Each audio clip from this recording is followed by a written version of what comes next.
Andriamanitra hoe ihira dia hivavaka dia andre ten'Andriamanitra fa tonga etontsika fo tena hoe miandrandra ary mangetaita an'Andriamanitra no tongavantsika eto satsany dia ndaosika afantsika ny fotsika ny amin'ny fotsika ny saintsika tena hoe aheno an'Andriamanitra hitena amintsika tsirairay avy androany ary Andriamanitra dia mijery an'izay tena olona mangetaeta marina sy maniry azy amin'ny fo rehetra ka raha ohatra tsika arakaraka mifatra ny etaetantsika iona aminy dia ohatran'izay koa no ionany amintsika tsirairay avy. Andriamanitra tsy mizatavan'olona, tsy mijery fiavinana hoe mijery koa hoe lehibe ianao na kely ianao na manan-karena ianao na mahantra ianao na hoe nanome be ianao na nanome kely na hoe mpanompo be ianao na manompo kely ianao fa Andriamanitra dia mijery ny fotsika izay tena maniry azy marina dia andaontsika androany tena hoe ataontsika hitan'Andriamanitra mihitsy hoe mangetaeta azy ny fotsika tsirairay avy. Amen. Ankoatran'izay dia andaontsika koa hanana fo tena feno fankasitrahana an'Andriamanitra aoka antsika tena misaotra azy aloha ny ao anatintsika rehetra hoe misaotra anao Andriamanitra raha mbola nomenao fafana androany eto amin'ny fanatrehanao satria everintsika izany zavatra izany hoe amin'ny teny anglisy hoe we take it for granted izany hoe everintsika ohatrany hoe zavazavatra foana ohatrany hoe ny communion androany nefa antsika fofinaina natao kosa hoe ny fahafahantsika tonga eto androany mety nisy sakana tsy nafahanao tonga eto be dia be no maniny devoly fa Andriamanitra efa nanomana ihany koa vahaolana sy hoe naniraka ny anjely na tonga anao afaka ifo hiomana ho tonga eto androany dia ataontsika tena hankasitraka an'Andriamanitra ny amin'izany rehetrarehetra izany satria Andriamanitra no manendra ny zavatra rehetra ary izy no ataoko hoe souverain sy tompony zavatra rehetra ao amin'ny fiainantsika rehetrarehetra tonga eto dia misaora ny tompo hoe mbola anisany nofidian'Andriamanitra ianao matoa ianao tonga eto androany. Amen. Alleluia. Dia samosany voateny hoe anokatra ny fotoana na dia tsy niomana amin'izany ara satria efa izay foana no hoe afany manao ny manokatra ny fotoana sy manao ny salamo dia andaontsika maky ny salamo salamo fafito amby telopolo andiny faraka ambin'ny folo salamo fafito amby telopolo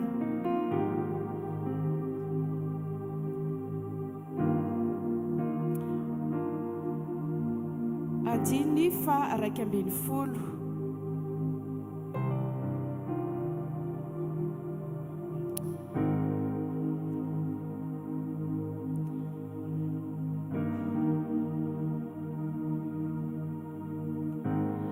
ozy ny ten'Andriamanitra hoe fa ny mpandevitra kosa no andovan'ny tany ka hiravoravo amin'ny habehan'ny fiadanana dia misan'ilay salamo ihany koa miteny hoe sambatra ozy izy ny malemy fanahy fa izy no andovan'ny tany ary misy koa tena ny salamana hoe sambatra ny madio fa izy no hitan'Andriamanitra raha dika amin'ny teny ilay hoe mpandevitra dia malemy fanahy dia izay ten'Andriamanitra izay matoa misoratra atao amin'ny ten'Andriamanitra na any amin'ny testamenta vaovao izy natao amin'ny salamo dia zava-dehibe ao anatrehan'Andriamanitra ny mpandevitra kosa ozy izy no andovan'ny tany ka hiravoravo amin'ny habehan'ny fiadanana sambatra ny malemy fanahy ozy izy fa izy no andovan'ny tany sambatra ny madio fa izy no ahitan'Andriamanitra ny atao hoe malemy fanahy ny atao hoe mandevitra dia fampianarina antsika foana hoe na tenenan-dratsy izy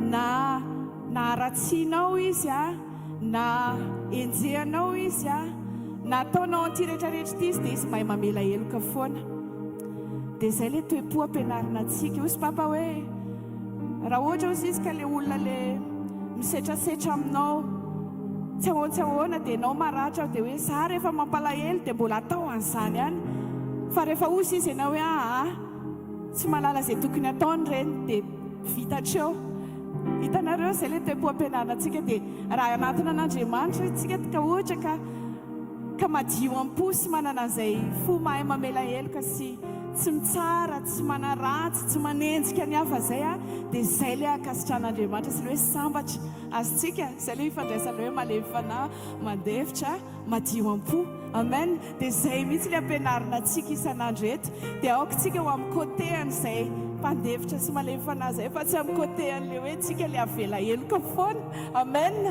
zany mihitsy satria indraindray tsika diso fandray dia hoe ampianarina eto amin'ity sekoly ity ny fandeferana fahadiovam-po fa ilay mem-panahy dia ianao tsy vamaka ny toeran'ilay malemy fanahy fa maka ny tena za tsy maintsy voavela foana ny heloko ninina gafy ataoko fa tsika androany tena hoe ahitan'Andriamanitra ny tanjontsika dia io tsisy fiantsaram-belatsia fa samy hijoro eo anatrehany ny tsirairay avy ka aza mamitaka ny tenantsika na mamitaka antsika mieritreritra hoe voafitaka ny olona na Andriamanitra tsy voafitaka izany ry ava-malala dia tsika ndaontsika tena hoe ho transparent eo anatrehan'Andriamanitra ninina zavatra tsy nety ninina zavatra hoe nahalavo ninina nampenjera matoa ianao tonga eto androany dia mbola no famindrapon'Andriamanitra amintsika tsirairay avy amen dia ndaontsika tena hoe Jesosy eo ndreto zahay te ho ankasitrahanao zay ndao itsakantsika dia ndao sokafantsika ny vavantsika dia ndao hitena amin'ny Jesosysika zay Jesosy te ho anisan'ny olona ankasitrahanao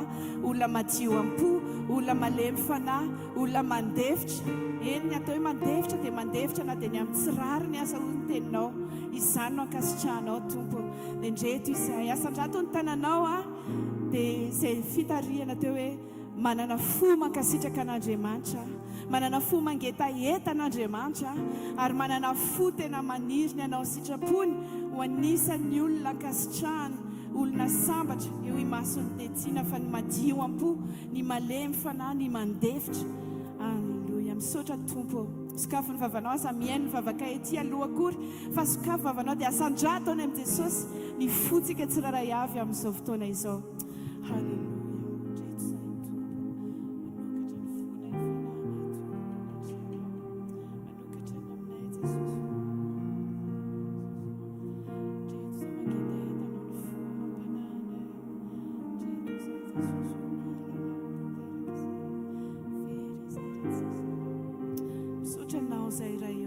Nao zay iray ny masina tsara indrindra amin'ny anarany Jesosy ndreto izay tonga eto amin'ny fanatrehanao androany ilay navotanao ilay noasoavinao ilay namindranao fo tompo misaotra fa mbola vaovao amin'ny tsirairay avy indray famindram-ponao androany vaovao aminay indray ny fitiavanao androany sy ny fahatsaranao tsy tonga eto izay amin'ny fahazarana tompo tsy tonga eto izay satria hoe fotoana fivoriana fa tonga eto izay amin'ny etaeta tompo satria mangetaeta sy maniry anao marina ny ao anatinay tonga eto izay satria fantatray fa tsy misy famonjena sy mahavita ny fiainanay fa tsy ianao rery any Jesosy satria ianao ilay mpamonjy tomponay tompo tonga eto izay iona aminao dia androany izay dia mifona aminao raha misy zavatra nampalahelo anao na ny fisainanay na ny fiteninay na ny fifandraisanay aman'olona na ny fitondran-tena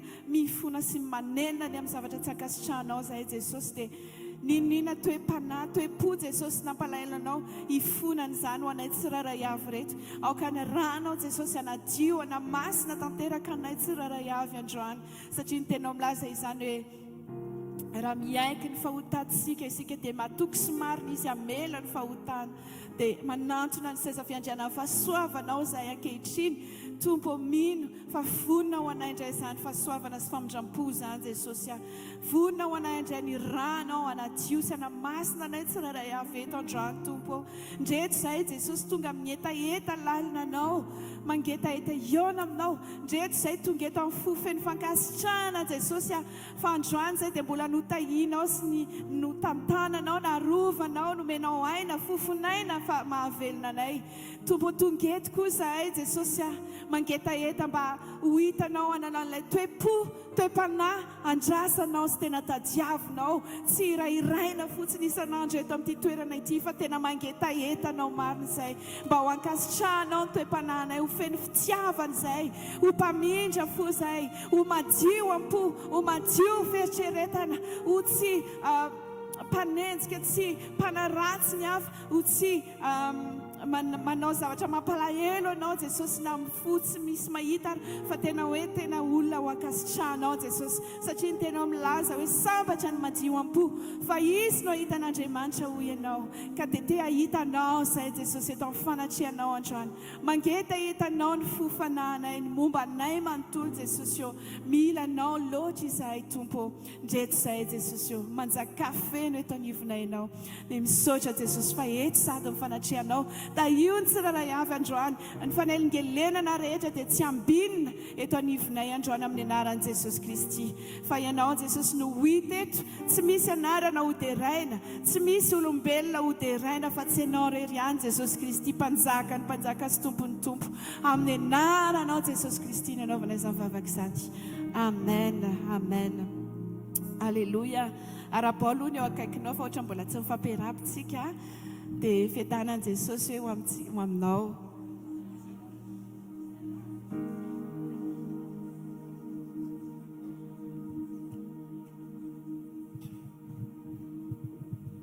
alleluia alleluia alleluia alleluia araka ny fitariana teo hoe tena feno fisaorana an'Andriamanitra tsika dia andaontsika hisaotra an' Jesosy anatin'ity hiri ity hoe ho anao ny saotra eram-po amen ho anao ry iray masina satria nomena ho anay Jesosy Kristy alleluia alleluia aoka ny malemy ika hoe mahery aho aoka ny mantra ika hoe manan-karena aho amen alleluia alleluia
androany maraina dia feno fankasitrahananao ny fonay tompo o Jesosy eo misaotra noho ny fitiavanao misaotra noho ny amin'ny rana latsakao misaotra noho ny amin'ny tenanao izay nitorotoroina ho anay Jesosy o tsy ho takatry ny sainay ny vidiny izany famonjena ny fananay izany sarobidy loatra tompo eo imasinao ny mandrakizay anay misaotra Jesosy eo fa noho ny amin'ny rana dia voavonjy izay ankehitriny voavelany elokay dia manana anjara Jesosy eo miaraka mandova aminao izay Kristy eo ho anao ny saotra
Zay Jesosy oh mankasitraka tompo tsy misy tahaka anao ary tsy misy Andriamanitra afa-tsy anao tokoa halleluja ianao ilay alpha sy omega oh izany tahaka anao Jesosy tsy misy tompo azonay oharina aminao tsy misy fahatsarana ety an-tany ka azo oharina aminao mandrakizay Jesosy oh nindina Jesosy everina ho tsara dia tsy azo amboarina aminao sy ny fitiavanao anay izany tompo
Kaka sikiani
Halleluja, halleluja. Ndaontsika mbola ibanjina an Jesosy mangataka antsika tena hoe sokafo ny vavanao dia hiankohofy izy. Lazao amin'ny fitiavanao azy. Ho avy ny andro hiverina eny amin'ny raholahitra izy. Ho avy ny andro hifankahita amin'izao sy ianao, hijoro eo anatrehany. Feno fonao androany mientanentana, feno fanantenana, fifaliana, miandrandra ny amin'ny fotoana izany. Lazao aminy Jesosy eo, mandrapahatongako any aminao, mandrapahitako ny tavanao, dia hiankohaka hitsaokanao. Mandrapahatongako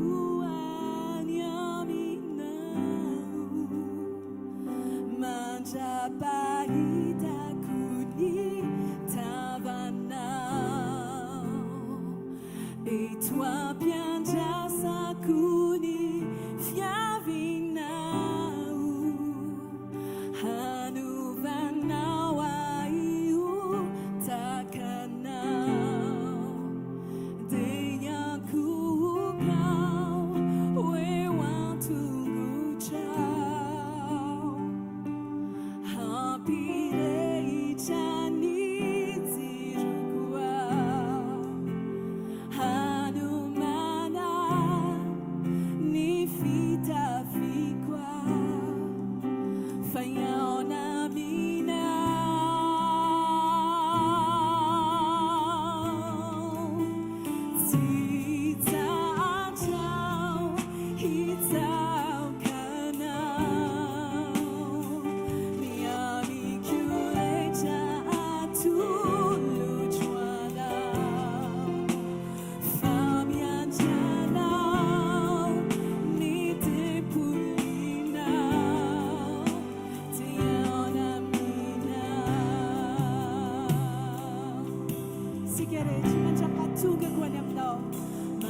yankuke wanachia.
Alléluia. D'autres qui étaient dans la mafia en demande.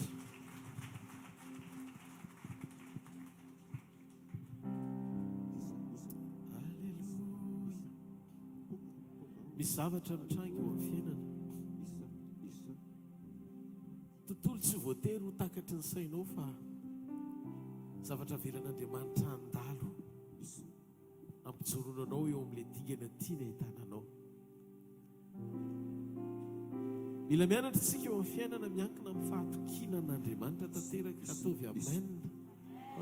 Satria amin'ny sekoly izay rahanao amin'Andriamanitra dia sarobidy kokoa amintsika mahita ny fisehoany mampandresy antsika ao anaty ady no isika miezaka ny ahita fandresentsika amin'ny herim-pontsika. Androany tikanao anofaofa ny tananao any amin'ny lanitra isotra n'io Andriamanitra io. Akasitraka azy amin'ny fonao manontolo, akasitraka azy amin'ny fananao manontolo. Fa ny zavatra tena tian'Andriamanitra sy iriny indrindra eo amin'ny fiainany zanany dia ny fananany zanany antoka fa tonga izy amboatra ny ao anatinao anana ny fony ao anaty fiombonana aminy. Fotony ianao tia foana, toetra foana, mamindra foana, toe-po-paharetana, joro amin'ny sitrapony. Zany no atao hoe fiainana volamena miaraka amin'ny Jesosy.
Maniry fruto anao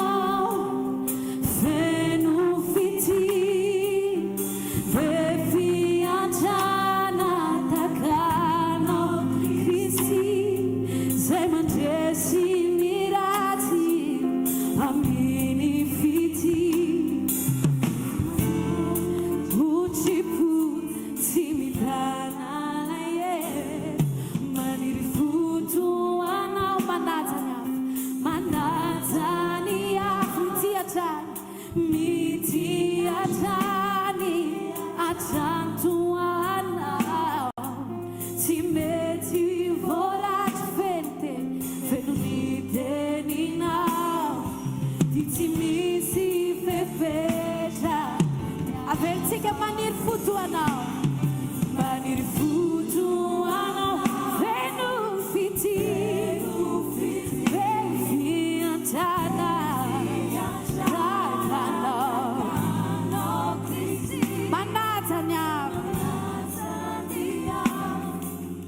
Amini fiti tsy manao tripo tsy manao tripo tsy mitana maniry foto manatania ity hatrany atrantoanao tsy mety voaratry tsy mety voaratry feno ny teninao tsy misy fefetra takranao kity fomay mity zao rehetr'izao na ny favalo azy ity toanao tsy tozay fanaonao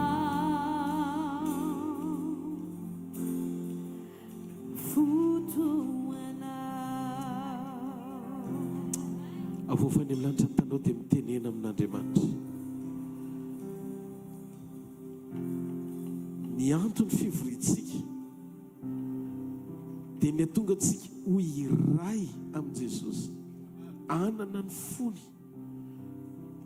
anana ny fijeriny anana ny fisainany ho zaka ny fahendreny sokafo ny vavanao androany tompo ao anatin'ny teny izay hozaraina androany maraina indray dia hoeto amin'ny alalany teninao mba hifankahita marina amin'izay oamponao mba tonga tsy ho diso lalana amin'ny ainao manjery eto amin'izao tontolo izao hitondra ny fonofo eo anatrenao manjakany fananao ny ato anatiko aity ahijoro ayandeha ayamindry araka ny sitraponao indray tiako ny ho tarianao atateraka ny tenin'ny apôstôly Paoly hoe mba tsy izaho intsony ny velona fa ianao ny velona ato anatiko mitenena tompo fa miaino voaositrao amin'ny anaran'i Jesosy amen sy ho tia-tanana mafy ho an'Andriamanitra mangataka anao azo toerana Alleluia.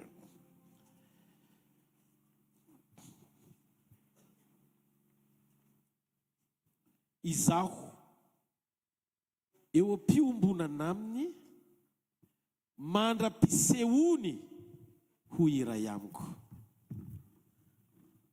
Izaho eo am-piombonana amin' Jesosy mandra pisehony Jesosy ho iray amiko.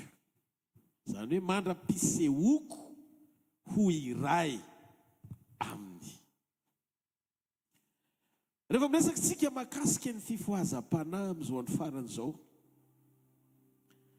dia matetika be dia be ny mieritreritra hoe zany fifohazam-panahy zany atmosfera.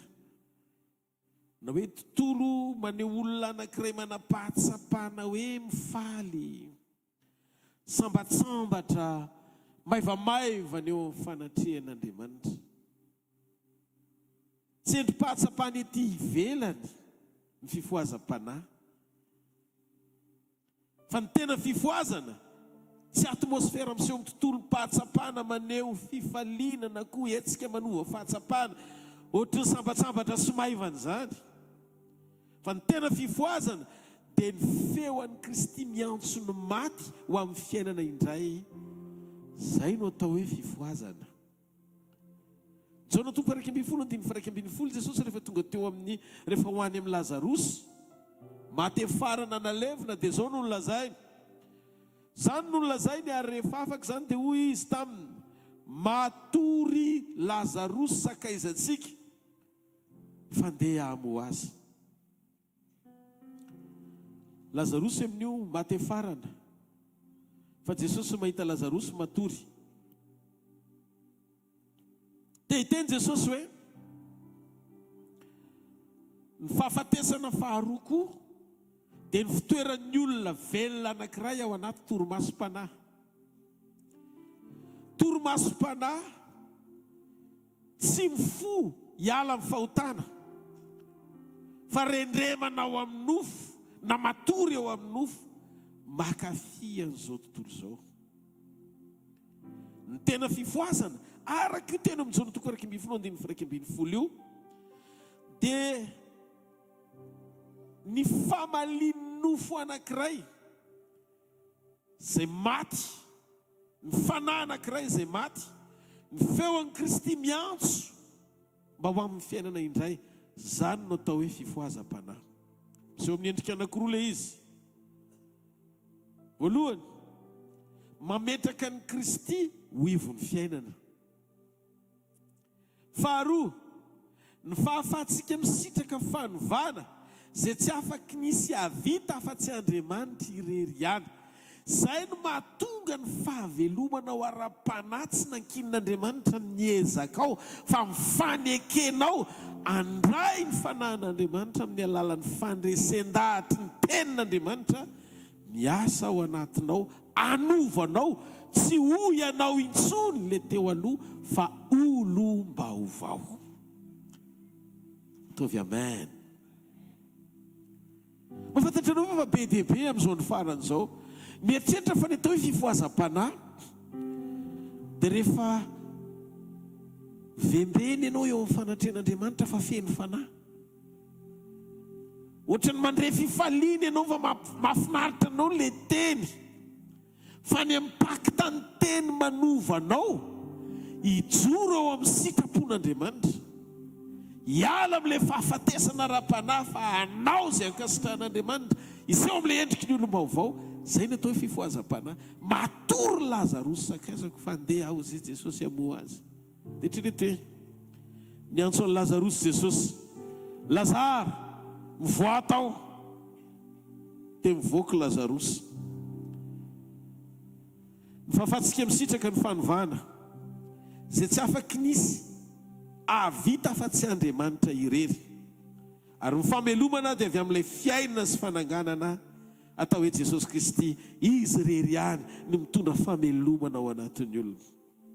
Ka ny fifoazana dia etsiky Kristy, avy amin'ny Kristy eo amin'ny fiainan'ny olona anankiray nandray ny fiainany. Betsaka zany ny olombelona fa maty fanahy satria tsy niona tamin'ny teny fiainana amelomana azy hiaina amin'ny fiainam-baovao. Ary tiako ho fantatsika zany fiainana zany rehefa tonga ao anatinao dia maneho sy manambara ny fisian'Andriamanitra zato isan-jato. Ary ny tanjony ny fiafarany ny tenin'Andriamanitra dia ny atonga anao dia ny eto ambony tany ianao io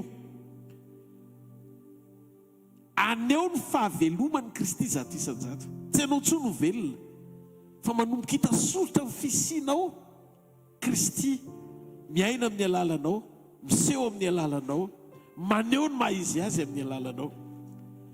Ny fiovana amin'ny fotoana iverenan'i Jesosy any amin'ny raha ny lanitra dia tsy surprise fa nanomboka tamin'ny fiovana ao anatinao miseho eo ivelanao fotsiny. Satria rehefa iseho amin'izay izy dia ilay fiovam-po ao anatsika ianao seho miendrika nahafanazy. Ary raha iseho izy dia tahaka azy amin'izay tsika. Zamino fa rehefa iverina ny mpapakatra ary eneno ny feon'arkanjely sy ny trompetra an'Andriamanitra sady andre ny sofinao no gaga ianao ahitanao hoe toa tsy zatsony ity fa mitafy an'i Kristy amin'ilay tsy fahalovana anahafanazy mandrakizay zasy ianao. Raha resy lahatra ianao dia tiako itiatanina mafy ho an'ny tompony amin'izany. Amen na sa tsy amen. Alleluia. Voalohany aloha dia ilana tsiny, ilana fondro ho an'ny vavolombelona androany fa ataontsika amin'ny herin'ny vavolombelona. Amen. Fa androantsika tena hiresaka manokana mihitsy ny mahakasika momba ny fiainganao ao anatin'ny communion mandra-pahatonganao aseho amin'ilay hoe iray amin'Andriamanitra. amen. Dia miaraba ny ray rehetra ihany koa izay tonga eto, papa rehetrarehetra, amen. Raha pitsika tsinona tsy miona fa androany aloha ny fotoana ionantsika, alleluia. Dia faly koa manana ray ny ankonana manana anareo. Ho an'izay tsy manana ray, fa lasan'i Jesosy ny ray, manana ray foantsika présent eo amin'ny fiainantsika. Jesosy no anarany, amen. Za tsy inona ao anatin'izany ihany koa, tsy otsony koa ny dadako fa Jesosy ny dadako. Izay no mahatonga an'le anarako hoe zanak'i Jesosy, amen. Tsika rehetrarehetra zany zanak'i Jesosy. Resaka any an-tana izay zanak'i Jesosy rehetrarehetra. Ndao tehaka mafy ho an'ny dadantsika izay ny an-danitra, alleluia. Dia mitiafa mafy koa ny dadanao eto ambony tany, izay sorsa nahatongavanao ho nofo nampiasain'Andriamanitra, amen. Rehefa mijery ny fifidianan'Andriamanitra tsika dia mahavariana ny fifidianan'Andriamanitra ny olona. Andriamanitra riavana dia miara-miasa mitoe-po, mihevitra ny hafa mandrakariva. Izay no mahasarobidy ny fiovam-toetra ao anatina fiovam-po ao amin'ny sekoly ny communion. Ny sekoly ny communion dia Andriamanitra manomana sy mamolavola, mamboatra olona anankiray ho araka ny sitrapony. Communion zany Andriamanitra manovanao, mamolavolany ao anatinao, hifanaraka amin'ny sitrapo sy ny programany. Hita solitra zany amin'ireo karazan'olona vitsivitsy izay nofidian'Andriamanitra. Misy olona vitsivitsy eto anatin'ny soratra masina vidian'i Jesosy. Raisitsika ohatra Gideona. Fa manin'Andriamanitra no nifidy an'i Gideona. Gideona olona kely, olona nafenina ny Midianita, nafeniny ny rainy azy, ny rainy ny Midianita ny mba hiafina any amin'ny toerana anankiray fikisoam-bary i Gideona. Nifidy an'i Gideona Andriamanitra satria manana fo ho an'ny firenena izy. Andriamanitra zany tsy mifidifidy olona fahatany, fa Andriamanitra mijery olona manana fo ho an'ny hafa. Vakio any Baiboly manomboka any amin'ny Genesis ka hatrany amin'ny Apokalipsy, fa ny olona fidian'Andriamanitra dia olona manana fo ho an'ny hafa foana. Zao zany aloha raha tonga eto ianao, tiany ao ny ho tonga olona tena mahita an'izany atao hoe iray amin'Andriamanitra izany, meteza ho volavolain'Andriamanitra ao anaty communion, ho isan'ny olona manana fiovam-po hevitra ny hafa. Enoy ne, enoy. Raha vao tia teny ianao dia tsy afaky ny ampiasanao zany Andriamanitra. Ary tsy ho hitan'Andriamanitra mihitsy na ny adresinao azy, ahafahany mijoro mampiasanao amin'izay tanjona tiany hitondrananao. Eto zao ty fivoriana ty zany tsy tokony fivoriana amoaka olona anankiray certifié amin'ny fitiavan-tena. Somary etiaka ao an'Andriamanitra. Tsy possible zany. Satria ny olona mahalala ny eo am-pon'Andriamanitra ihany no afaka hanome fahafapo azy. Tsika zao tonga eto karazan'olona mijoro hanao izay ampifaly an'Andriamanitra. Hanao izay ampifaly an'Andriamanitra. Jereo Gideona amin'ny boky Mpitsara toko 9, jerentsika ny fomba ny fampiresahan'i Gideona tamin'Andriamanitra. Ny 9:12 amin'ny Mpitsara toko 9.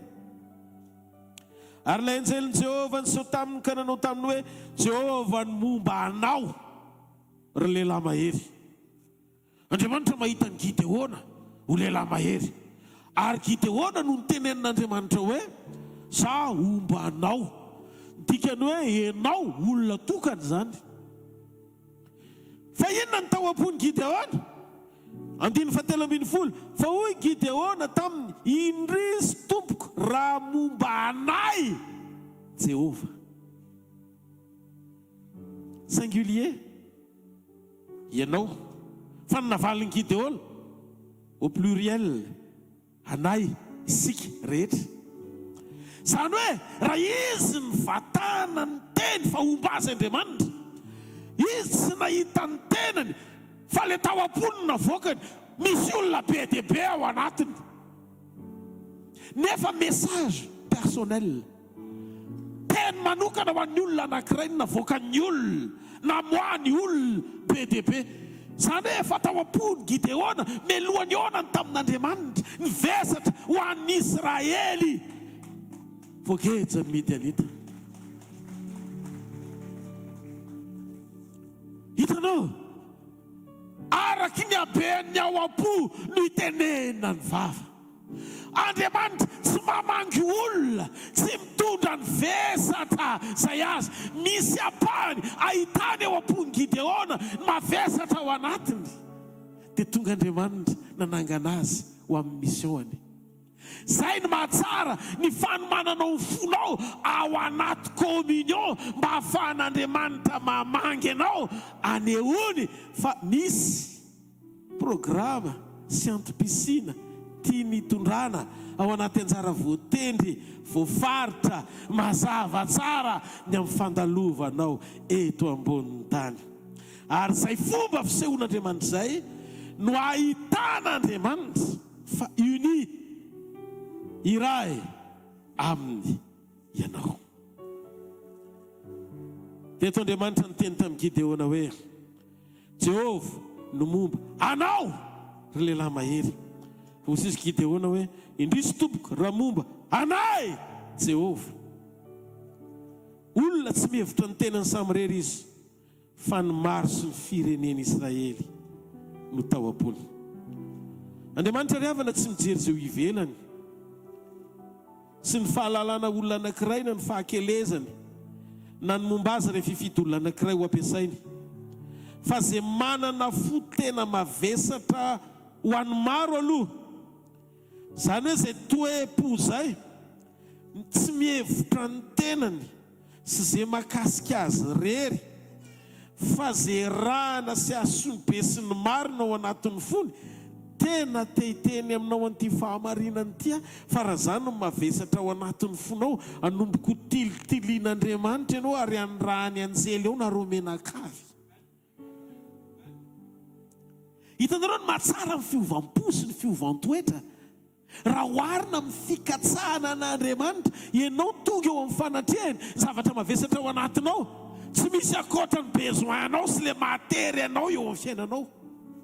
Azonao amin'izay mahasarobidy ny attitude, ny toe-po sy ny fanao melohan'ny fotoana ionanao amin'Andriamanitra. Zany no mahatsara ny kalitao anateny voarainao, anomana anao ao amin'ny anjara voatendry mavesatra ao am-pon'Andriamanitra ho anao.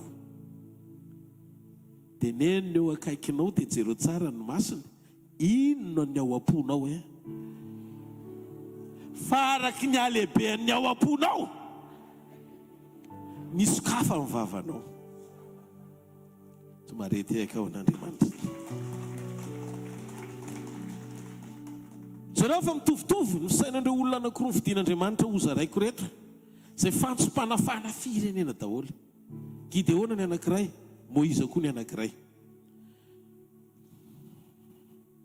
Raha isika ny fananananganan'Andriamanitra tsika, nananganan'Andriamanitra, n'Andriamanitra tsika zanane, aoka isika iantso azy hoe raio, rainaya ny any an-danitra ho amasina neny anaranao, ho tongany ny fanjakanao, ho tanterakany ny sitraponao, ety atany taky ny any an-danitra, omeo anay any ny anaisanandro avelany fahotanay taky ny amelanay zay nanao ratsy taminay aza velanao azony fitao mandratsy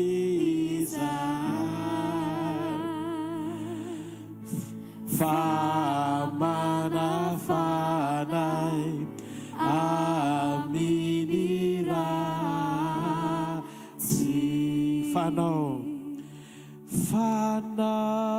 ny fanjakana sy ny hery ary ny voninahitra anao mandrakiza.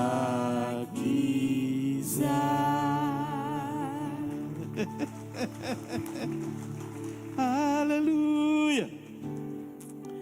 Ao amin'ny Exodus 3:7-8 dia hoy Andriamanitra, hoy izy, nitavako ny andeha dia hanome anao fitsarana. Anao mitovy amin'ny Gideona. Andriamanitra zany rehefa mahita olona anankiray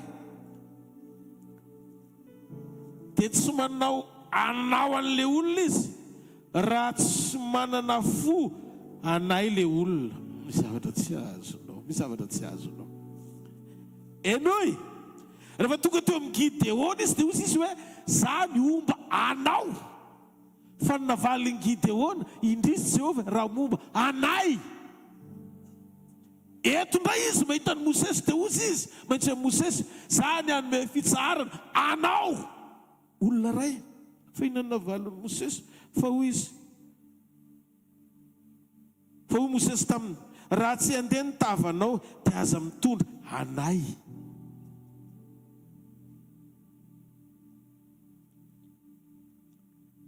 Hitako izy rehefa nahita ny Sara ka ndresaka tamin'ny i Rebeka fatao amboaka i Esau sy Jakoba, firenena roa no akibonao. Ianao zany rehefa mijery anao Andriamanitra, matoa Andriamanitra zany mijery anao sy miresaka aminao, tsy ianao ny vantana ny teniny fa génération.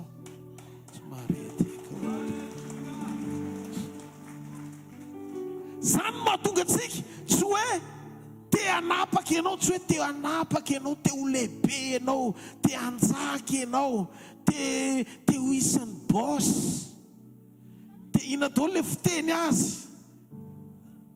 Tsy mahaliana an'Andriamanitra zany, tsy mahaliana azy. Fa zavatra mahaliana azy rehefa tonga eo aminao izy misy vesatra ho an'ny hafa ao anatinao. Tsy foronina le izy fa tena vesatra ho ampon'Andriamanitra, mifanaraka amin'ny programa sy antom-pisiny ilan'ny olona rehetra ato ambonin'ny tany. Fa vitsy ny olona manana an'izany ao anatiny. Zay no mahatsara anao mandalo ny sekoly ny communion aloha vao afaka ahita ny union iranao amin'Andriamanitra. Ianao sisy iray ny tanjona farany.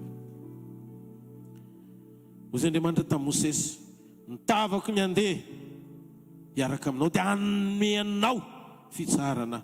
Mosesy namaly hoe raha tsy handeha ny tavanao hiaraka aminay na koa tondra anay hiakatra hiala ty dia zay tsy handeha. Ny olona ty ny hafa dia misaina ny hafa mandrakariva ao anatiny. Fa ny olona ty tena tsy misaina afa-tsy ny tenany sy ny fiainany dia tsy anakinan'Andriamanitra zavatra goavana, fa tsy mijery ny tombony ho an'ny rehetra. Zay ny tian'Andriamanitra sy mahaliana azy. Ao anatinao hitan'Andriamanitra fa misy intérêt ho an'ny maro fa tsy ho anao sy ny ankonanao, ary Andriamanitra tsy azo ampiasonina zany. Fatany io matotonga izy, ary hitany io vesatra io matoy, fa tsy hoe za kosa tena za mihitsy zany teneniny pasteur andana io mandiny tena tsara dia jereo hoe ianao tokoa ve le tenenina sa tsy ianao, fa io mason'Andriamanitra Miskanina ny ao anatinao zay mihitsy le izy.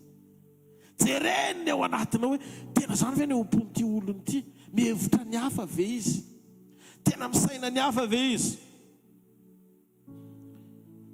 mavesatra ho an'ny hafa ve ny ao anatinao. Mahavompiny maro ry havana dia tsy tena velona maly ny etaentan'Andriamanitra ho an'ny maro.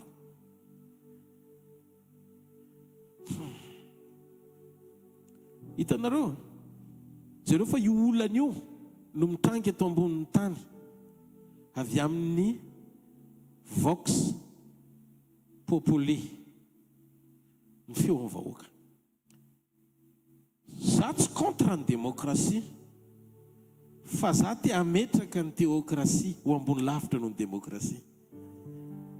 Satria raha fifidianan'olombelona ny mametraka olona, dia tsy voatery ho mason'Andriamanitra ny mahalala ny olona zay apetraka eo amin'ny toerana napaka ny vahoaka.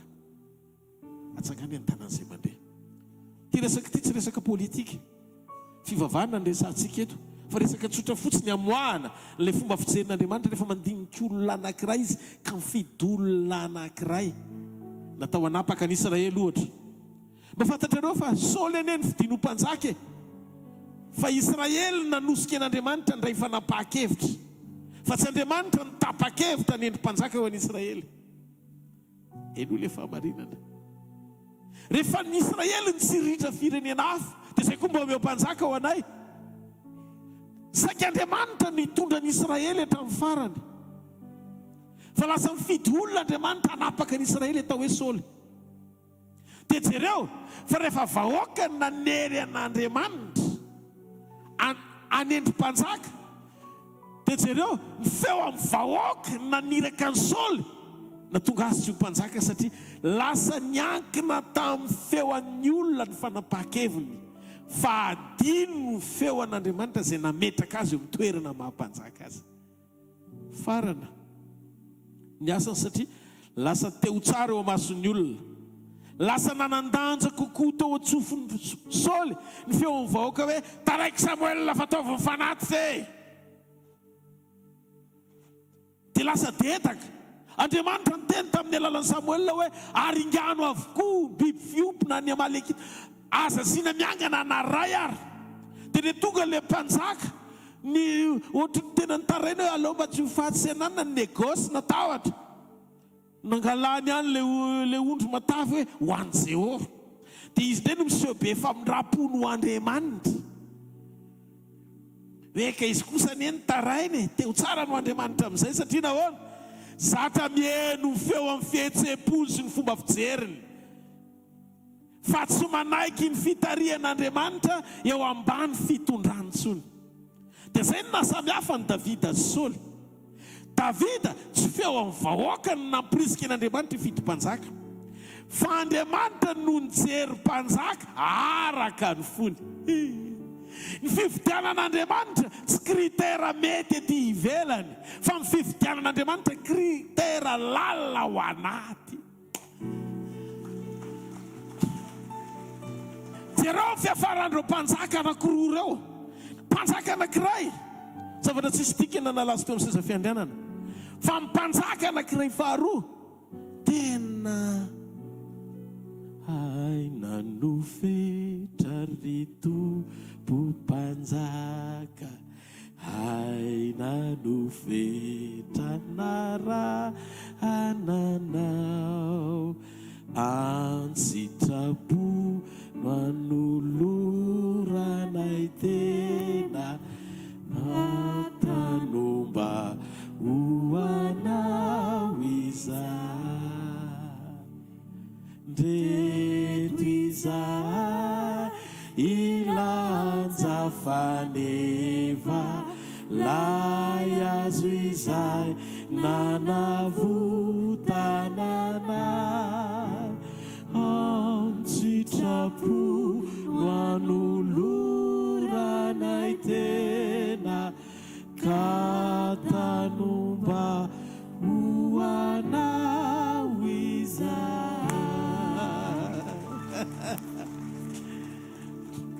Jerena Davida nahita olona araka ny foko, olona vonina anao ny sitrapoko rehetra. Ny fahita amin'ny Saoly tsy nanao ny sitrapony rehetra. Fa nendrika tamin'ny Davida anao ny sitrapony rehetra. Dia jereo ny Salamo 7:20. Hoy izy, anandratranao ho mpanjaka ambony noho ny mpanjaka rehetra amin'ny tany. Zany hoe eto an-tany zany Davida lehibe no andrenam-pony. Eto an-tany Davida lehibe no ranavalina. Lehibe izy koa le mpanjaka fantatrao ny Angleterre iny,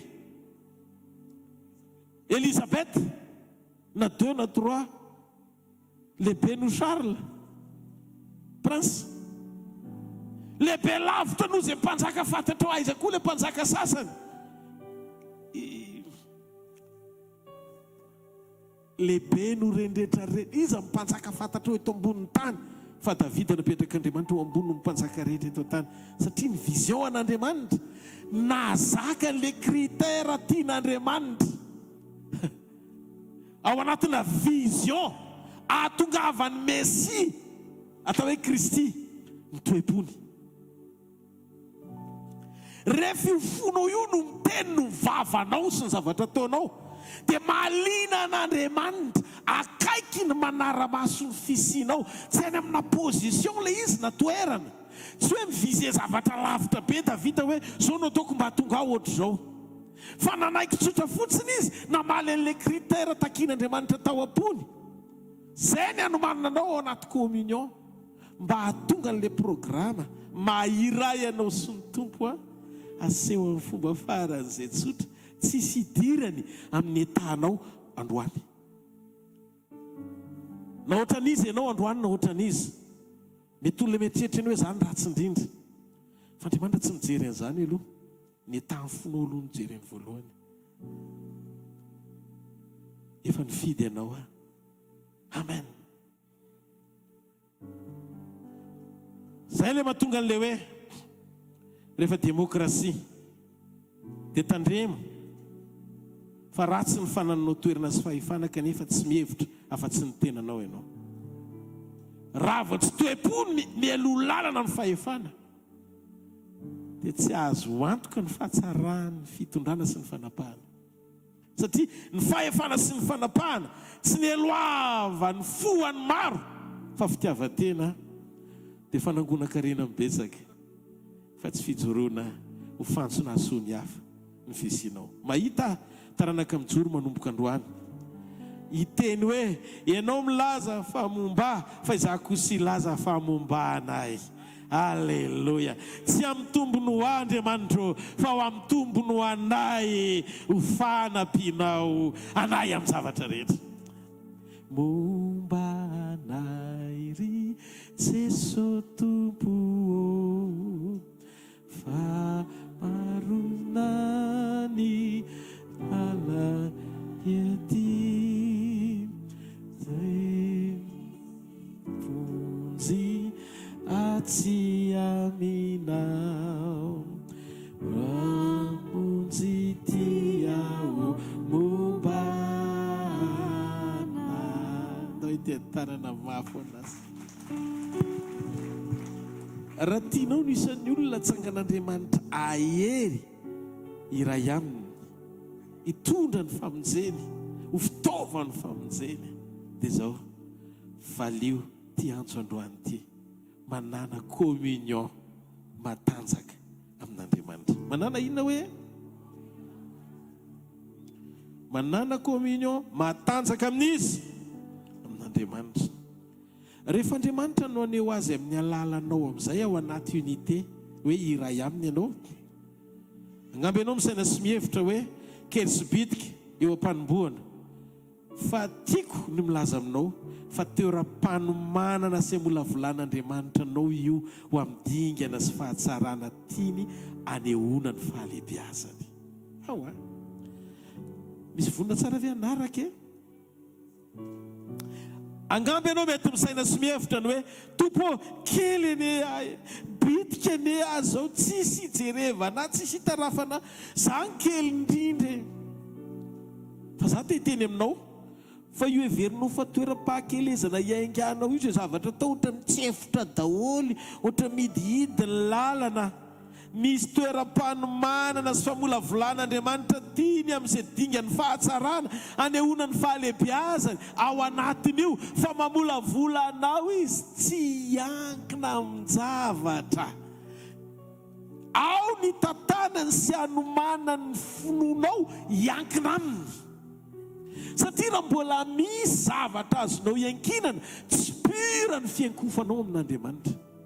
Averiko raha tsy tany anefitra ny zanak'Israely tsy nahita ny lanitra ny sokatra Andriamanitra namatsimana fa mbola tany dada tompovarotra mofogasy dia mbola izy aloha ny ankinany saina hoe mbola tsy alolo atsy misy fianakaviana azo akana mofogasy fa rehefa foana ny dezera lanitra no misokatra ka ny dezera tsy ratsy tsy tapitra hoe faharatsiana anaty fahamainana fa fanomanana anao aneo fiankinana mihoatra ahitanao ny voninahiny mihoatra ahitanao ny fahatsarany mihoatra ao anaty firaisana tanteraka aminy.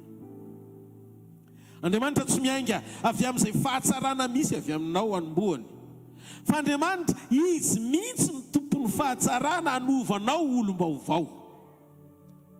Mety ny faharatsianao na tongavany teo aminao voalohany fa io kely sy tsinitsinina misy anao voalohany io eo indrindra no anehoany ny fahatsarany rehefa manaiky fotsiny ianao amaly ny antsony anaiky anolotra ny fonao sy ny mombanao manontolo azy.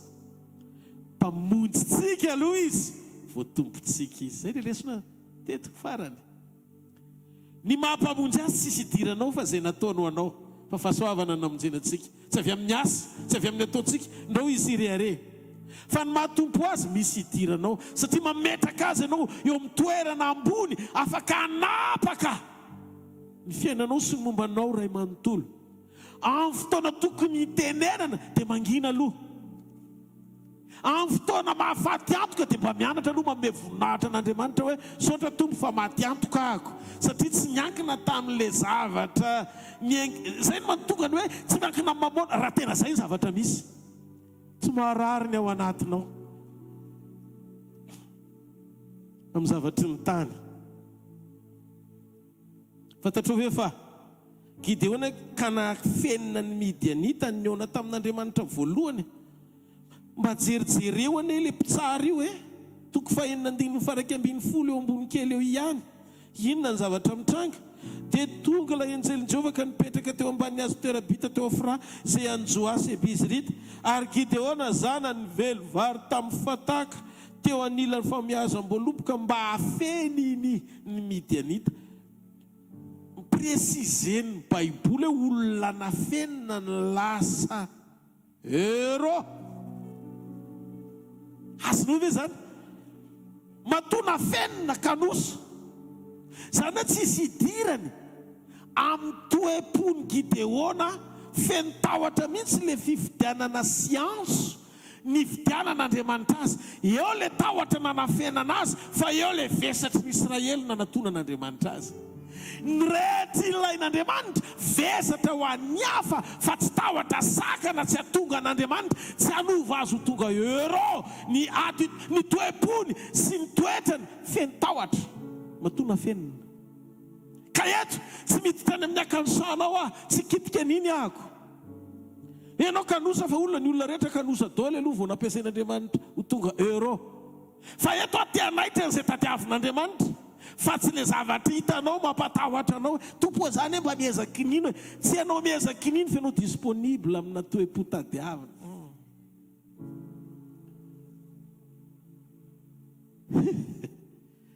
tsara rangaty toepo ty rehefa lalinina.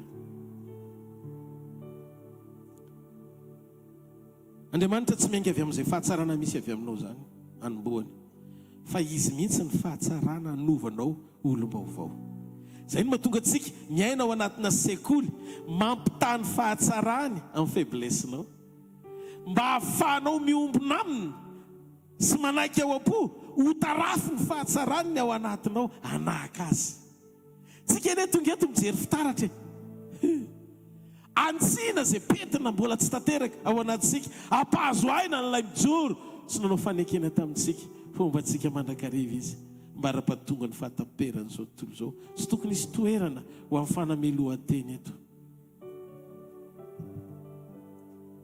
Gideona fenina azy taoriny fionany tamin'Andriamanitra novain'Andriamanitra ho mpanafaka sy libérateur ny Israely fireneny sy hoe ho atanany Midianita ny fireneny.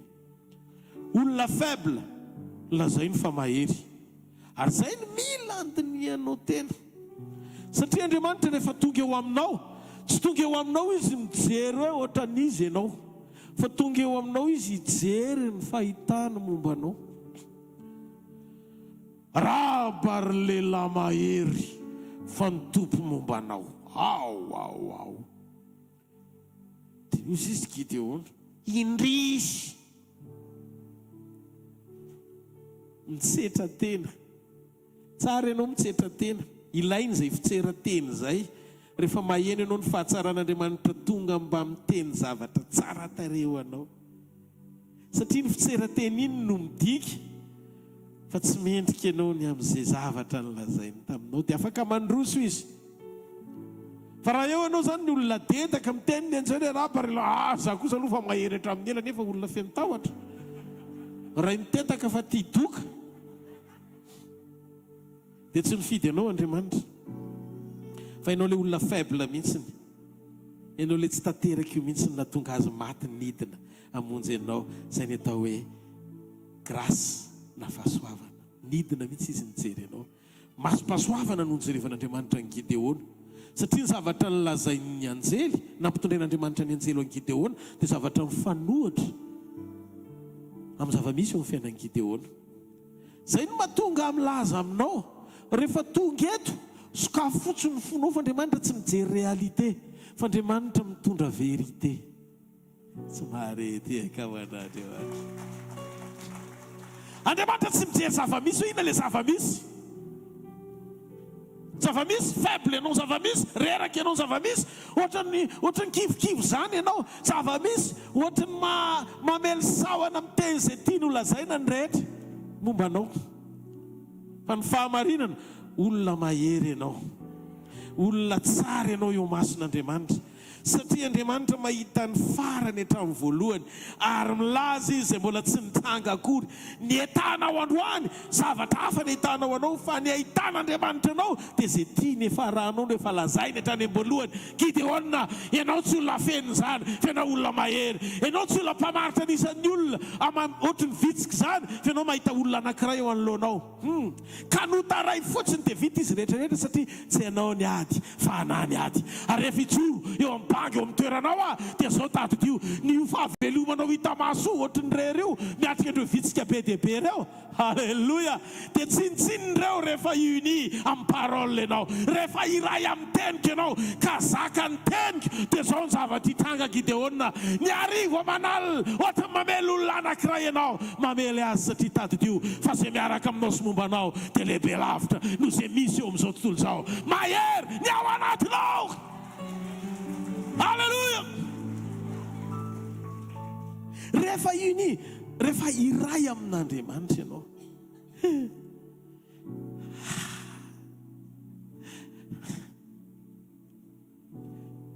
dia manomboka mazaka ny zavatra teneniny. Zany hoe me manomboka tsy renao tsony ny raisonnement fa maty maha olona anao.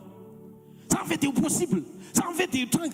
Fa le tsy fononao manakatra an'le izy fa komblen'le iray aminy le fahabangana raha-pahatakarana manofo mitady ampidina ny sofonao, ny kapasité ahafahanao manao zavatra miaraka aminy. Fa me manomboka zakan'le firaisana aminy, iray aminy ny ao anatinao ahitsy zay hitany. Vao miteny izy dia misokatra amin'ny masonao mahita ny zavatra lazainy na tsy takatry ny sainao azy. Dia zay mahatonga anao ohatran'ny olona mamo. Ny olona mamo na eny ampovoan'ny arabe ara le olona mamo reny dia mahita ny camion ohatran'ny kilalaon-jaza, ohatran'ny hoe zaza tsy mahalala zay ahafaty azy. fa any amin'ny côté tsara. Dia hatria vao niteny tamin'ny Gideona Andriamanitra, ohatran'ny famely olona anankiray famely andreo manaly andreo. Zaka an'le teny any Gideona. Toy Gideona raikitra. Rehefa ianao no miteny dia lasa izao. Eto Andriamanitra miteny foana. Fa nazakanao ve ilay izy? Raha mbola tsy zaka an'le teny ianao, anao ny sitrapony. Fa mbola ohatran'ny mangatakandro zany. O kalony. Tompo mianty kely fotsiny. Dia tadidio, mbola tsy matanjaka tsara ny communionao, mahatonga anao tsy zaka an'le teny. Jereo fa novain'Andriamanitra ho liberateur le olona kanosa.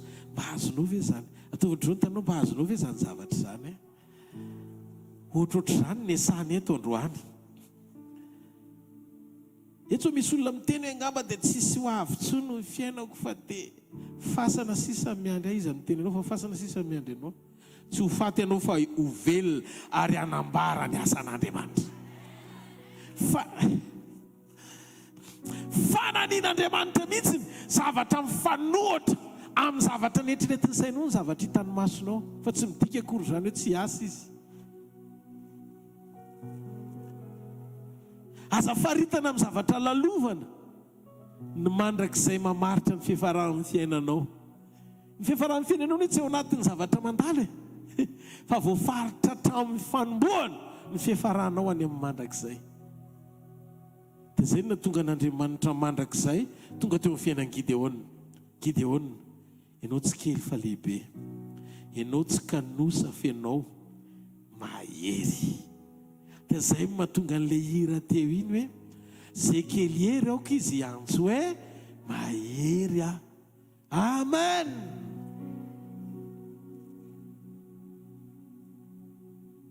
Mety manana ny fanazavany sy ny fijeriny amin'ny Gideona ny olona. Eny fa na izy tena ny azy, izy tena fa tsy olona. Hafa mihitsy ny fahitany tenany. Indrisy tompo, zany kely indrindra amin'ny taranaka ihany, tribu any ihany, zany kely indrindra amin'ny Benjamina. Tsisy oatra na, zany kely indrindra. Teo izy Andriamanitra, zay indrindra. Kely ny anomboanao, fa lehibe indrindra ny efaranao. Amen. Aza io miteny hoe kelikely eo, fa rehefa kelikely eo ihany dia ho hitanao fa iseho ny fahalehibiazany. Ary io tsy mila fanazavana avy aminao, fa eo amin'ilay sehatra mihitsy heveranao ny mahakely anao, eo indrindra izy niditra sehatra. Maneho ny mahaizy azy sy ny fahalehibiazany. Aza dino ny amin'ny Davida. Rehefa nety tamin'ny Davida, tamin'Andriamanitra fotsiny, ny fony Davida dia olona mpiandrondro kely natsoin'Andriamanitra nataony ho mpanjakan'i Israely. Tena Andriamanitra tena maneho valeur. Tena ohatrany hoe mpiandrondro kely hitany, fa mpanjakan'i Israely ny visiony. Rehefa nety ilay inony, atao tondreo amin'ilay faritra ny tananao, rehefa nety ilay izy, ka raha vao io no mety amin'Andriamanitra, io mpiandrondro ny fanomboanao, fa mpanjakan'i Israely ny fihefarahanao ry Davida. Teto no nahitako fa Andriamanitra ao aminy ny fahalehibiazana, tsy toerana, tsy andraikitra, fa fo mendrika azy fotsiny. Satria ny andraikitra sy toerana dia fitaovana fotsiny ihany maneho ny fahalehibiazany tamin'izay mety ho fahakelezana na ny ekenao hamaly ny antsony sy ny toepony. Alao averiko satria teny malagasy somary lalindalina kely. Teto no nahitako fa amin'Andriamanitra ny fahalehibiazana dia tsy position na toerana na responsabilité andraikitra, fa toepo etadamina mendrika an'Andriamanitra. Satria ny andraikitra na ny responsabilité sy toerana na position dia fitaovana fotsiny maneho ny fahalehibiazan'Andriamanitra, ny afina tao am-ponao tamin'ilay fahakelezana nanananao sy nekenao ny alohan'ny fotoana nahitany anao.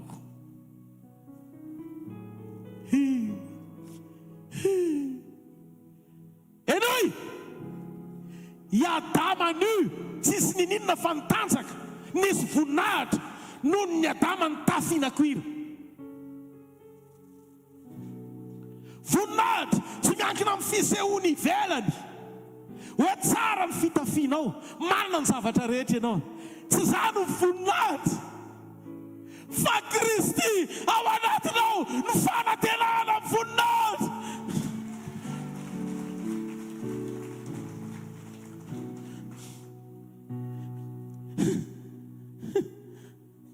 Adama mety nanana ny zavatra rehetra fa tsisy voninahitra. Tafianak'ira, hodi-biby fa tsisy voninahitra. Fa ny izy mivady tsy nakatoan'Andriamanitra fa nitanjaka feno voninahitra, tsy nanana fahatsapana hoe fahabangana.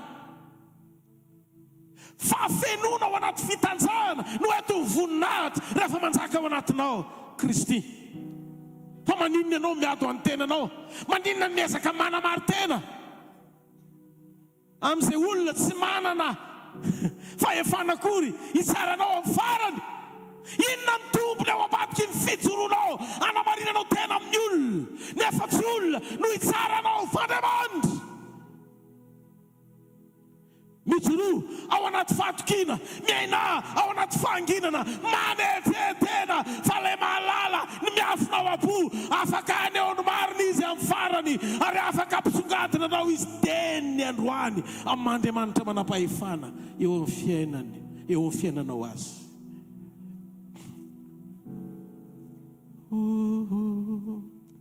Tombono antsika ny fahafatesana eo amin'ny nofo, ahafahan'Andriamanitra mireagira ara-panahy amin'ny alalantsika. Fa raha vao misy fiahinan'izao fiainan'izao, tsy fanahy manipule anao na ankolaka na mivantana, motivationa fahakalana, tsy fahakatoavana, dia ho faty any ianao fa rebelle mandrakizay. Safidiana ny ijoro eo position-ny olona. Efa niova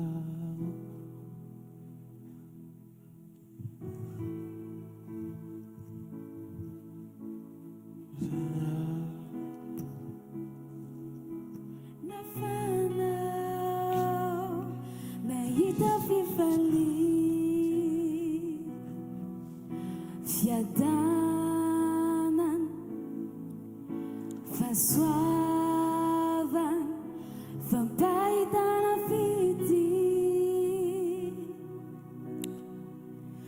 tonga ihany fotoana androany iza nanovay voaovao efa ela nandrasako ty fotoana tsy avelako andalo satria zaho tsy vendalan mandrakizay toritori fanatrehanao nanovay.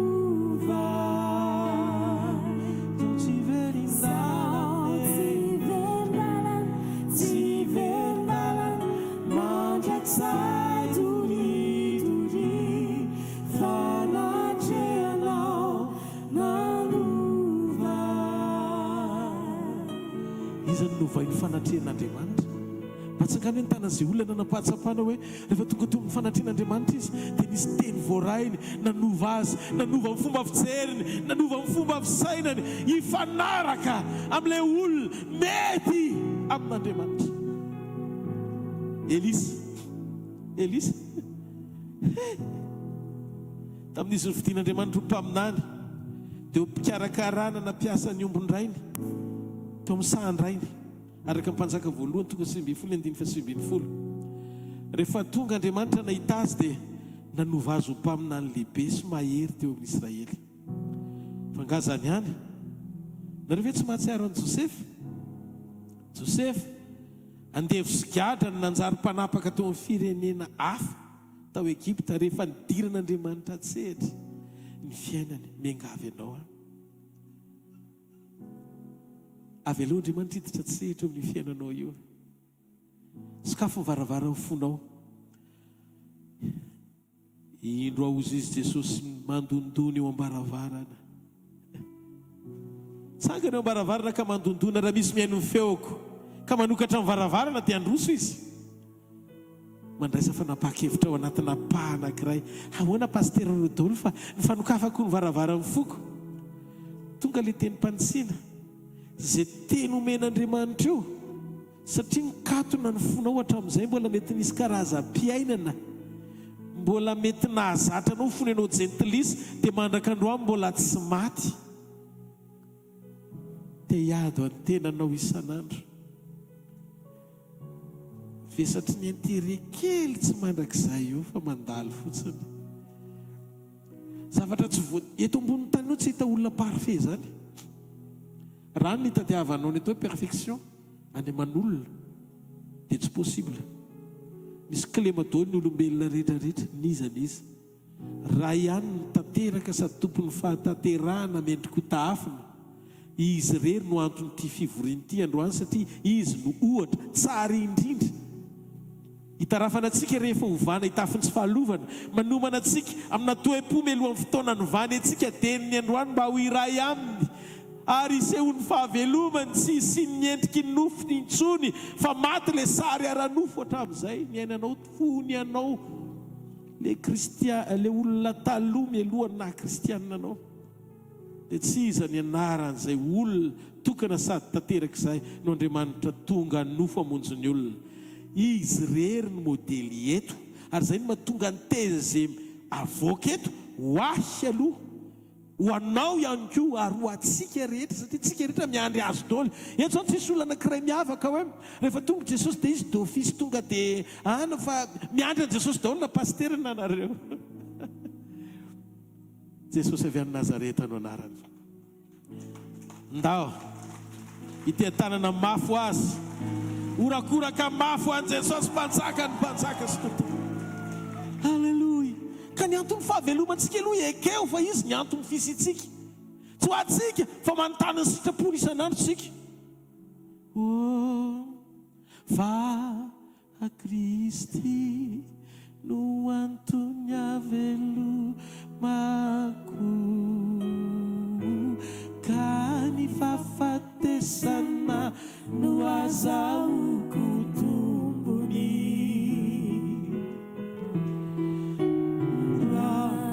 Izao fiainana izao ihany no anatenako azy dia mantra indrindra. Raha Kristy no antony havelomako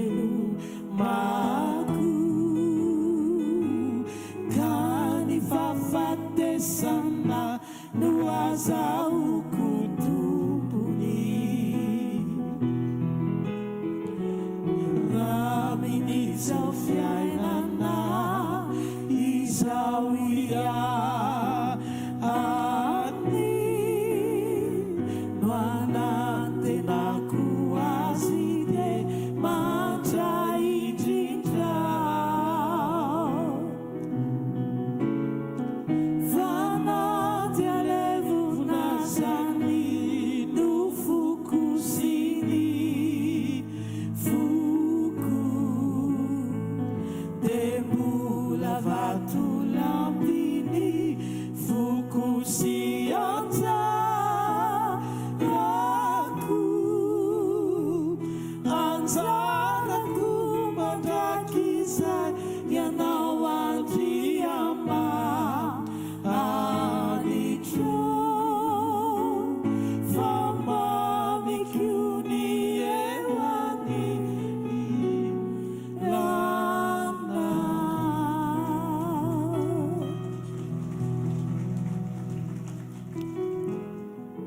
anatin'itsika ireo olona rehetrarehetra novain'Andriamanitra ireo, olona nataon'Andriamanitra avy any amin'ny tsinitsinina avokoa no nitsongainy. Joseph zany tany amin'ny toerana kely indrindra ny lasa mpanapaka firenena roa ny firenena Israely sy Egypta. Moïse nanana an'io fo io tena noentin'Andriamanitra. Fo no ampiasain'Andriamanitra reto fa tsy tanana, fo no ampiasain'Andriamanitra fa tsy saina. Andriamanitra tsy mijery manam-pahaizana be ampiasaina, saina ny tadiavina, fo ny tadiavin'Andriamanitra. Zany ny antony fitoriana sy ny fizarana miainga amin'ny fiovampo, satria ireo amin'ny nofo ny fonao dia fahafatesana no iainanao sy faranao. Fa raha fiainanao ny Kristy, sitrapon'Andriamanitra mameno ny fonao, tena mety kely aza sinitsinina ny toerana misy anao androany. Aza matahotra sy aza ampidino anatin'ny sujet de prière akory hoe tompo mataovy tonga lehibe ary mbola zay mivavaka ao dia diso vavaka ianao, satria ny fahalebiazana tsy zavatra angatahana. So tsy mifanitsy ny ara-panahinao sy le endriky ny fahalebiazana terena ponona dia toy ny zaza mandray antsy andratra teny ianao ny amin'ny toe-panatsy mendrika manoloana amin'ny fahefanagoavana izay mety omen'Andriamanitra anao ka nanerena ho azy amponona. Raha ny tokony ho izy vavaka anankiray ihany ny tokony atao dia ny fahalebiazana ho tazana ao ambadiky ny toe-po mety amin'Andriamanitra fotsiny. Nikajin'Andriamanitra fiovampo fa tsy toy ny kajin'olombelona mitady voninahitra. Nikajin'Andriamanitra ianao manaikotapahany fa tsy le kajinao mitady fanapahana. Nikajin'Andriamanitra izy manapahefana aminao fa tsy ianao mangataka aminy mba hanapahefana. Nikajin'Andriamanitra ny mandrakizay iarahany aminao fa tsy ny androany mahatery ilanao azy. Androany tenokatra ny masom-panahy ny zanak'Andriamanitra izay tonga eto. Ireo olona rehetra voatanisa ireo dia hitantsika tsara fa ny fony no nilain'Andriamanitra fa tsy ny toerana sy ny andraikitra na zavatra hafa koa, fa amin'Andriamanitra fo no arena dia mety ny zavatra rehetra tsy marety akao an'Andriamanitra. Fo no arena, manan-karena izay manana fo ho an'ny hafa. Raha mijerisika ny olona nanankinan'i Jesosy Kristy ny fiangonany dia tsy olona be fahalalana fa olona tsotra kely, mpanarato atao hoe Petera. Mpanarato atao hoe Petera, fa Petera tian'i Jesosy, efa lazaiko teto izay. Rehefa ny olona tianao dia azonao ianterana. Ny olona tianao dia azonao ianterana, fa tsy voatery ho azonao anterana izay olona tianao. Atsangany ny tanan'izay resy lahatra amin'izany fahamarinana izany. D'accord hein? John tia ny Jesosy, tia ny Jesosy, izay nitsindriny John, tia ny Jesosy izy. Fa Petera nanontaniany Jesosy hoe moty azy ve? Dia Petera namaly hoe za tia ny Jesosy. John nanankinany amin'ny Maria rehefa lasa izy ankonana teto an-tany, fa Petera nanankinany fiangonana.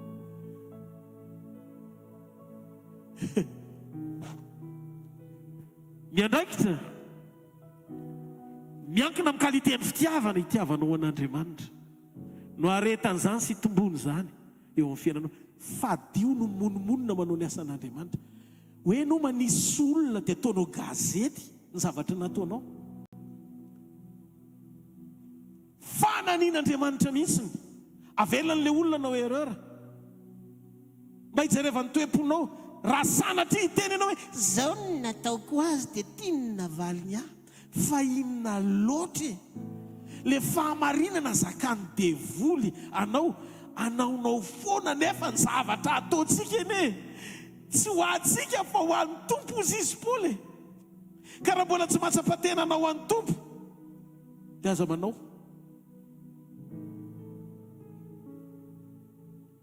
Rehefa manao zavatra aza tenenina hoe ho amin'ny fanompona na ho amin'ny pastera na ho an'ny asan'Andriamanitra na ho an'ny rahalahy eo akaiky fa tao avy anan-danja ao mason'Andriamanitra ny toe-po ao mpanatanterana ny fanompona fa ho an'i Jesosy ataovy tahaka no an'ny tompo fa tsy ho an'ny olona na ho an'ny asa na ho an'izy na ho an'izy rehefa ho an'ny tompo le izy ny tompo izay nanaovanao azy no hamaly ianao za tena misitraka an'izany reto eo amin'ny fiainako matoa samy joro vavolombelona be dia be ny zavatra mitranga misy fotoana ianao olona tena tianao entinao amam-bavaka olona tena andanianao ny alina ray manontolo nefa miverina ny feedback zavatra teneno mombanao fa nalambaraka fa mironona zavatra tsy mity amina zavatra tsisy dikany kely ohatry zany fa mihazona ny fonao ianao tsy miteny ndry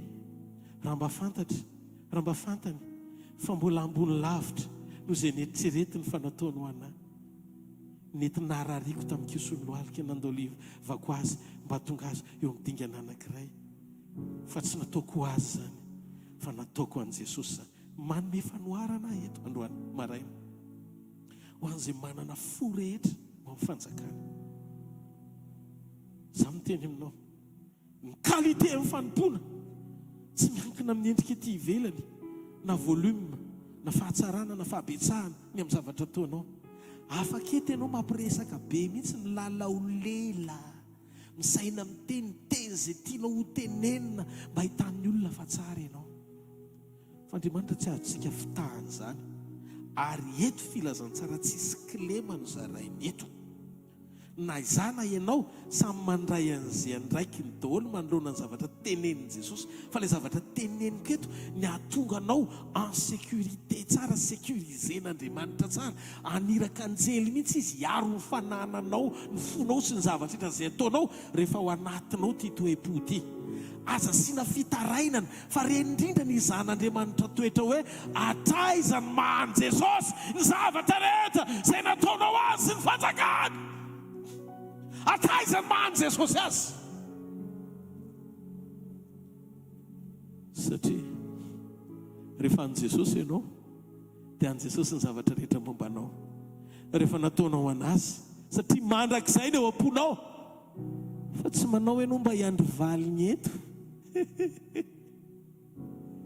misy fotoana tao anatin'ny fahakiviana kely manao azan'Andriamanitra zay dia ohatran'ny hoe raha jerena maha olombelona ny tena ny lohany ao an-tokantrano tonga dia manery ny zavatra rehetra amin'ny fanjakan'Andriamanitra fotsiny rofina izay azo rofina aloha tao an'Andriamanitra dia hita ihany zany hoe dandray mavesatra kely ianao misy fotoana lasa ianao mandohalika manitsana ny nofo aloha voa audible ny nandrenesako an' Jesosy ny teny Rodolphe aza miondrika aza reraka fa rehefa miverina onerako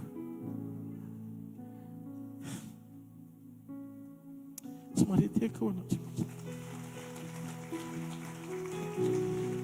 tsika manana maso tsy hita maso mijery atsika dia fatary fa mifisiny mbola mihoatra lavitra no fisinao impiry ianao ny tokony efofaty fa ianao tsy nalalako hoe izy niaro anao izy ny tany antsolony mandidy izy ny tany antsolony mandidy tsangano ny tany azay tany antsolony mandidy misy tonga ny équipe ny magicien sy ny mpanao hypnotisme nanohitra ny fivoriantsika tsika tsy nalala ninninina efa nalefa dolo ny zavatra rehetra fa nisy fiarovana teo amintsika izay tsy noentsika mambavaka akory ndry Jesosy io manao rery ny vonindahatra mandrakizay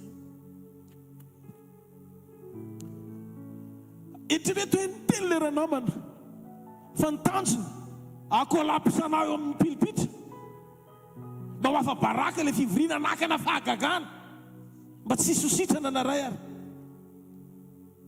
ianao zany ianao mandeha miaina io ianao mandeha io misy zavatra be dia be tokony hitanga hafaty ianao fa mbola ao amin'ny contrôle ny feny zavatra rehetra ny Andriamanitra tsy mila ny tolo entinao tamambavaka ndre ny alehibe ny famindram-pono anao hoe noho ny fahasoavany.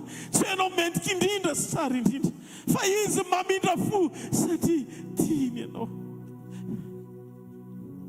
Dia andony antsika isaina amin'ny fontsika fonao. Afaka ve ny hafa anao fahatsoana dia hijory ianao amindra fo aminy? Afaka ve ianao tsy tanisa fa nanana maîtrise kely fotsiny ny amin'izay mba soa vitanao andraisanao valim-potiany an-danitra? Manomboka androany aza vela isy endriky ny nofo mamesatra atonga amin'ny vavanao hitaraina na hanaratsy olona any amin'ny hafa. Wow! Pour ne pas dire, mba tsy tenenako hoe 100% nolazain'Andriamanitra eto. Mila mibebaka zao onsika any amin'izany. Zao ankehitriny zao dia zao. Mandreny Jesosy amin'ny teny hoe be dia be ny olona voafatotra izany. Mila mibebaka ianao zao. Mamela anao zao izy. Dia atao style de vie intsony, fomba fiainana ny ohatr'izany. Aza ampidirina ho isan'ny ahalalana anao izany toetra izany. Sokafo ny fonao androany ataontsika hivavaka. Jesosy manantona anao izay. Nandray ny mahatonga anay Jesosy miaina ao anatin'ny fomba fiainana ohatr'izany satria olombelona mavesatra izay eo amin'ny nofo. Tena mifona Jesosy.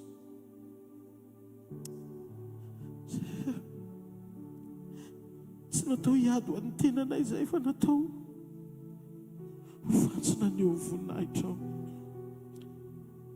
Mamindra fo aminay tsirairay avy. Misaotra fa amin'ny fotoana izay tokony tena andinianay teny izay, tena mifona izay. Misy vesatra tamin'izany Andriamanitra. Fa mba aoka ny famindram-ponao hamafa ny fahadisoanay amin'ireo karazana toetra sy toe-po mavesatra eo amin'ny nofo. Toka fantsona azon'ny Satana izay noho ny vesatra, noho ny tsy famelan-keloka, noho ny lotom-pondra indray. Fa mbola misaotra ny amin'ny teny androany maraina Jesosy. Manaitra anay mandrakariva. Hanadiona eo anatinay olom-baovao. Misaotra fa raha tsy ianao niaina tamin'izay fiainam-baovao izay, naneo teo amin'ny olombelona ny tena endrika mazanak'Andriamanitra, dia tsy nanananay izao fahatsapana izao mba hiainanay fiainam-baovao. Misaotra Jesosy araka ny teninao satria velona dia velona koa ianareo.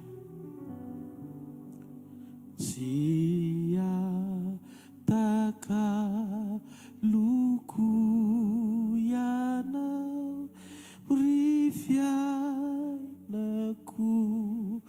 vaovao. Taka loko ianao ry fiainako vaovao. Sangana ny tana izay nisy lahatra. Fa niova androany izy, niova androany. Alleluia, alleluia. Vao misy zavatra mitranga dia adonoy hoe olona nanaovanao an'ilay izy, fa Jesosy nanaovanao an'ilay izy. Zay fa ny an-danitra ianao andray valim-pity ngeza be. Raha mijery isika ny olona nanankinan Jesosy ny fiangonana, tsy olona be fahalalana, olona tsotra kely mpanarato atao hoe Petera. Anio zao tontolo zao mianatra ny fiainan'ny Petera sy ny fony ny amin'ny filazantsara ny Jesosy Kristy. Na ny États-Unis ara tena mahazo noty tsara izay mahatakatra ohatran'izy ny toe-pon'ny Petera, nefa doctorat amina théologie no examen hoatrehany. Andriamanitra zany dia tsy nametraka ny fanombohana amin'izay manaitra anao ety ivelany, fa Andriamanitra dia nametraka ny fanombohana amina toe-po mety aminy. Andriamanitra tsy mitovy fomba fijery amin'ny olona. Be dia be ny olona zao, ianao zao mety mijery ny fiainako dia hoe fa maninona ry olona io nataon'Andriamanitra hoe eo hitory ny teniny amiko, fa raha za zao ny tonga eo reto daholo ny zavatra mbola hitako sy tenao daholo ny zavatra tokony hitorianao. satria manam-pahaizana lavitra anao izahay ianao. Fa za le bitika kely indrindra amin'izao mahazao ahazao mihitsy no ny fidiny mba hanehoana ny voninahiny. Ataovy amen.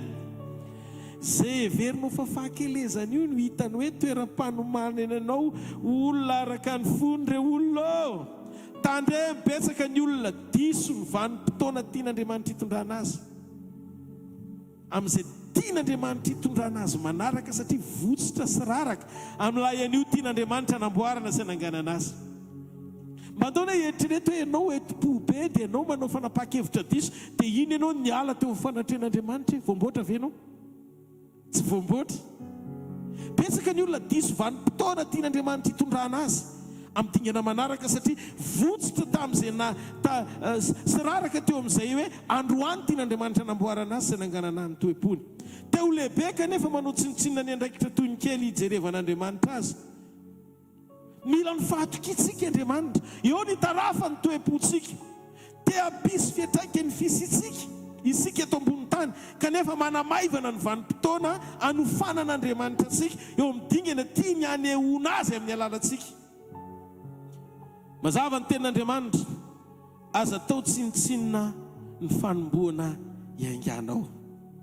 Satria tsy fanasazinanao io fanomboana kely io, fa io ny toeram-panazarana izany toetra ny fonao amola volany anao ara-pahatokina, fidelité, toetra fanamorany anao amin'izay mety ho fahasarotana atrehanao amin'ny alalan'ny fahanananao fahazarana sy toe-po miankina aminy. Tsy tian'Andriamanitra ianao hiankina amin'ny zavatra hafa mitovy amin'ny biby. Rehefa tanteraka ny besoin voasatisfait. Fa olona manana satisfaction spirituelle, fitsaharana sy fahafapo ara-panahy eo ampiatrehana fahasarotana.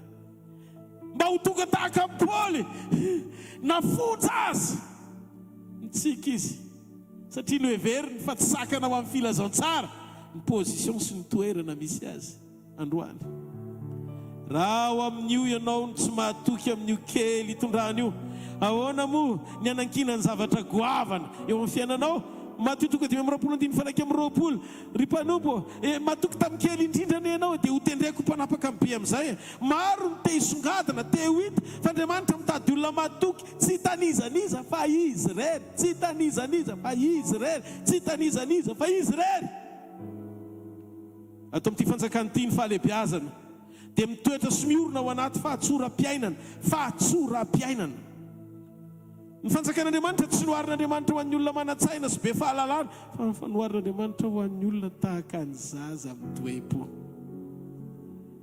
Vao eo izy mitezeranao dia eo ihany izy dia miteny hoe mama, miangavy anao aho, aza atao tsinitsinina ny fanomboana, heverinao fa kely miaraka aminy. Amin'ny fotoana tsapanao fa kely ianao satria faritanao amin'ny zavatra iainanao hita maso zany. Dia zao tady Dio, tsy afahanao mandroso raha mibahana loatra ao am-ponao ny hoe fahakelezana tsy misaina afa-tsy ny hoe atreo amin'izay fatra misy ianao. Tsy afaka mandroso ianao raha ohatra ka tsy zaka ny tenin'Andriamanitra ny fiovam-po anovany ianao ny ao anatinao hiaina ny fahalebiazana. Mila mitoetra mandrakarivotsika ao anatin'ny fahatsapatena fa tsinitsinitsika raha tsy eo izy. Raha tafasaraka amintsika dia tsy mahay manao na ino na ino. Ao ilaina ny fiankinana amin'Andriamanitra. Io bitika sy tsinitsinina sy kely io ilaina amin'ny fanomboana. Fa ny fomba goavana isehoan'Andriamanitra dia miafina ao ambadiky ny toe-po manaiky sy mamaly ny critère mety amin'Andriamanitra. Toy le fanoharana nomeny Jesosy teo hoe manana fo ho an'ny hafa. Afaka maneho fahalebiazana avy amin'ny toe-po feno fanekena fotsiny Andriamanitra. Fenao tsy miankina amin'ny fisehoany sy ny zavatra ataony eo amin'ny fiainanao fotsiny. Tsy hoe ny zavatra fisehoany ety ivelany mahatonga anao milaza hoe lehibe Andriamanitra satria nafindra ny tendrombohitra teo amin'ny fiainako. Lehibe Andriamanitra satria manan-karena azy fa tsy mahantra. Lehibe non tsy isy idirany amin'izany. Ny Adama nanao complet nataon'Andriamanitra faran'izay niaingo tamin'ny cuir no ny tafiana fa tsy isy voninahitra. donc tsy miankina amin'ny haingo eny ivelany le izy fa miankina amin'ny toepio ao anaty le fahalehibiazana. Tanjaka izy fa nisy voninahitra rehefa nakato, fa rehefa niodina izy fa nikata be tsy isy voninahitra, tsy azo faritana amin'ny richesse zany. Zay mahatonga ny tsy mitory fanambinana ny zavatra ty ivelany aminao fa mitory an'i Kristy vohomba. Tsy le olona ratsy omaly tsy inona no avozina sy hatsaraina amin'ny fiainany, fa olom-baovao le tadiavin'Andriamanitra. Ny fo vaovao no maneho ny olom-baovao, fa tsy le fiainany ty ivelany hatsaraina nefa mbola manaraka ny teo aloha. Raha vao fo miankina amin'ny zavatra anany na matotonga sujet de prière mampahory anao, dia mbola ifatohan'ny fonao le izy fa tsy tenao amin'ny Kristy tanteraka ny fifatohany ao anatinao. Fa jereo fa tsisy olona raraka zany zay nampiasa ny fony ho an'Andriamanitra. Aza matahotra ny andro zany fa tsy ahantry ianao. Tsy maretika ho an'Andriamanitra. Asio mafimafy ho an'i Jesosy. Raha diso zany dia itsio e. Raha diso zany dia itsio dia miasio vavolombelona hoe diso ny zavatra tenenao zany. Matoa zany tsisy dia marina zany. Dia hafamafy ho an'Andriamanitra. Ny anjara voatendry goavana dia aorin'Andriamanitra eo amin'ny olona manaiky ho bitika. Avereny hoe manaiky ho bitika, tsinitsinina manoloana ny fahalehibiazany. Manoloana ny inona hoe fahalehibiazany izy aloha e, dia sotehaka ary ho an'i Jesosy. Farany eo amin'ny fandraisana amin'izay tsika. Rehefa tanteraka sy tomombana ny famolavolany ianao ao anaty communion, dia manomboka mahazo aina izy mijery ianao ao anaty union. Avereno tsy tanteraka ny union, avereno zay, raha tsy tomombana ny communion. Ao amin'ny communion izy no manomana anao akao amin'ny union. Ahoana misehon'le izy? Teo amin'ny communion Jesosy nanao zavatra. Mameratra latabatra eo amin'ny laoko, eo maso ny fahavaloko ianao. Azonao veroko avy fa teo amin'ny latabatra mifandraisany Jesosy dia teo ny mpianany 12. Izy 12 teo amin'ny communion daholo. Tao anatin'izany Jodasy. Fidiny sy nantsony nataony hoe sakaiza. Noho ny fahasoavany dia niombo-po tamin'ireo mpianan'ireo Jesosy Kristy sy ny ray taminy ho amin'ny tanjona sy toe-po feno fitiavana amonjy sy anangana an'ireo ho amin'ny anjara voatendriny. Aneo anao ny sarin'ny latabatra mihitsiny isehoany ilay atao hoe grasy na fahasoavana, miasa amin'ny salut na famonjena. Sy ny heveran'Andriamanitra anao eo amin'ny latabatra, eo amin'ny communion Andriamanitra, dia efa mijery lavitra ny ahatonga anao ho iray aminy. Mibahana ao amin'ny latabatry ny communion ny fomba fijerin'Andriamanitra, ny union. Ianao ho uni aminy. Eny hoe tao izy 12 noho ny grasy ny fahasoavana dia niompo tamin'ireo Jesosy Kristy sy ny ray taminy eo amin'ny latabatra, na dia efa fantany azy fa izy 12 amadika azy daholo. Tsy Jodasy reneny namadika fa nandà daholo. Andao hoe tadidinareo ve ny Luka 2:20 ka 3:7 efa nizaraiko teto. Petera no nyresahany fa hitany meloa ny fihodinany, kanefa vavaka ho amin'ny Petera hono izy mba hiterany Petera mba tsy ho levona ny finoany. Zany hoe Jesosy zany tao anaty vavaka hitahiry ny finoan'ny Petera tsy hoentin'le fihodinana hiala amin'Andriamanitra, fa mba hatonga amin'ny Petera ho tafaverina rehefa avy niodina. Tena enjana be no migerer an'izany. Sanatria tsy hitrangy zany. Ianao mahafantatra fa vadinao ary mampaminaniana andeha araka amin'ny olon-kafa. Nefa ianao mivavaka melohan'ny fotoana ihodinany mba hiverina izy fa tsy tavelany.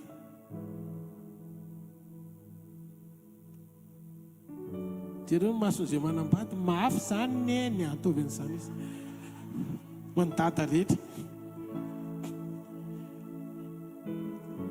Ohatrohatran'izany Jesosy fata amin'ny Petera hoe aneniny akoho ary le fihodinana tsy hoe amin'ny herinandro fa orina izy le manolo tena hoe za dia mifaty miaraka aminao ary tena nao any amponja nao mifaty naombona amin'ny azo fijaliana.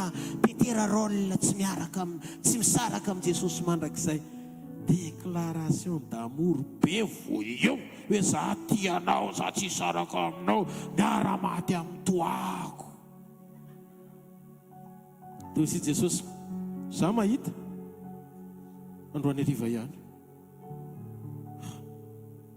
mbola tsy aneno akory io akoho io anda tsy indray mandeha.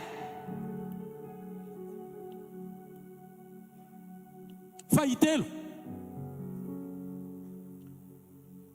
zay no atao hoe fahasoavana. Izy mahalala meloa ny programa mpihodinanao kanefa mitondra mambavaka anao voatahiry hiverina aminy. Firy ny olona mahalala eto androany pasa grâce noho ny fahasoavany mbola mitahiry anao fa tsy ianao ny tsara indrindra fa ny mahatonga anao velo loatra an'io miandry ny fivereny anao izy hanaka. Zany mahatonga azy mandoaliky le ray zany rehefa miteny hoe rovinany zanany voahody tsy hoe miandry fotsiny izy mitazana fa sady mandoaliky izy no mivavaka ny iverenany zanany. Roviny anao vao avy Petera, roviny anao vao bahody, rovina fa ny tompo efa sasatra miandry ny dadanao. Jereo ny fifaran'ny Petera sy ny fanoloran-tenany tanteraka arak'izay nilazain'i Jesosy azy any tamin'ny farany. Rehefa tonga teo amin'ny dingana anankiray ara-panahy izy nandresy ny tahotra izay nampahory azy teo amin'ny nofoka na tonga azy nandà any Jesosy. Zany hoe le finiavana be dia be fa le zaka le nofo izy nidina na tonga azy nandà fa tao am-pony any le tsy mampanina azy na ho faty no filazaon-tsara izy. Prova rehefa maty izy nambara ny tantara fa nombona tamin'ny azo fijaliana ohatran'i Jesosy fa nataony ioaka.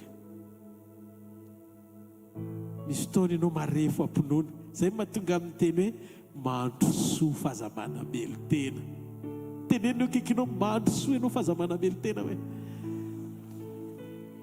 averena azamana melotena fa mandrosoa ianao.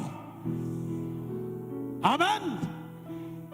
Teo amin'ny nofo izy dia hitanao marefa fa rehefa avy eo io Petera io ihany na vita hoe nifantsina teo amin'ny azo fijaliana na ohaka le tahotra nampahory azy resy ny fiombonany tamin'i Jesosy na tonga azy hoiny ray amin'ny Jesosy zakan'izay Jesosy lasa olona hafa izy no teo aloha ka ny mahatonga ny décision-nao na mifanapaka-hevitra ao tsy tena mandroso any amin'ilay antom-pisiny ilan'Andriamanitra anao. Mbola misy fay kely eo amin'ilay communion mandroso mivavaka ianao aloha fa Jesosy efa mivavaka ao anao koa. Tamin'izany hafa nilazain'i Petera kanefa hafa nihitan'i Jesosy. Io Petera io zay nahitan'i Jesosy zavatra mifanohitra amin'ny ao anatiny taty aoriana ny lasa nahita zavatra nitovy tamin'ny fahitan'i Jesosy azy. Maty martiorany finoan'i Jesosy izy mandrosoanao fahazakivy. Ilay niantso anao sy namonjy anao tamin'ny fahasoavana dia mavita manampy anao amin'ny alalan'ny fanamasina ho tonga ilay olona mety sy tanteraka araka ny sitrapony. Zay no mahatonga anao nomeny ny fanamasina parakletos. Velome ao anatinao ny etaeta faniriana iaina ny sitrapon'Andriamanitra. Minao fa ho resy eo nofo tsy ho kely le nofo raha maremarary ianao dia sy ho mafy io amin'ny ara-panahy ho mangana andevozy. Amen. Anaiky an'Andriamanitra. Ny communion dia lalina mitondra anao ho any amin'ny union.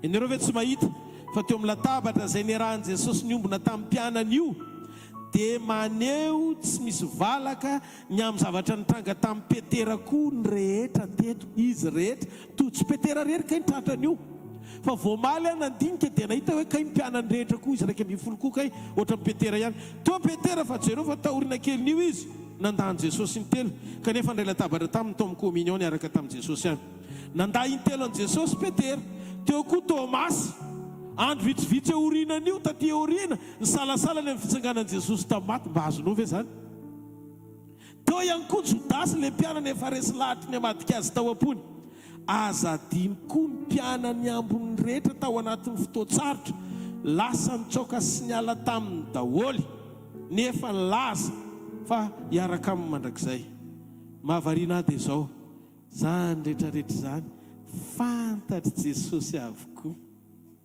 ny ataon'ireo dia fantatry Jesosy avokoa ohatra ny nahitany amin'ny Petera ihany saingy Jesosy sy nandrokana koa navesatra taminy dia nanaisitra ny sezan'izy 12 manao hoe manomboka izao rava amin'ny fikambanana fa mpamadika daolina isany jereo mason'io kaikinao zany ny fony Mesia hoe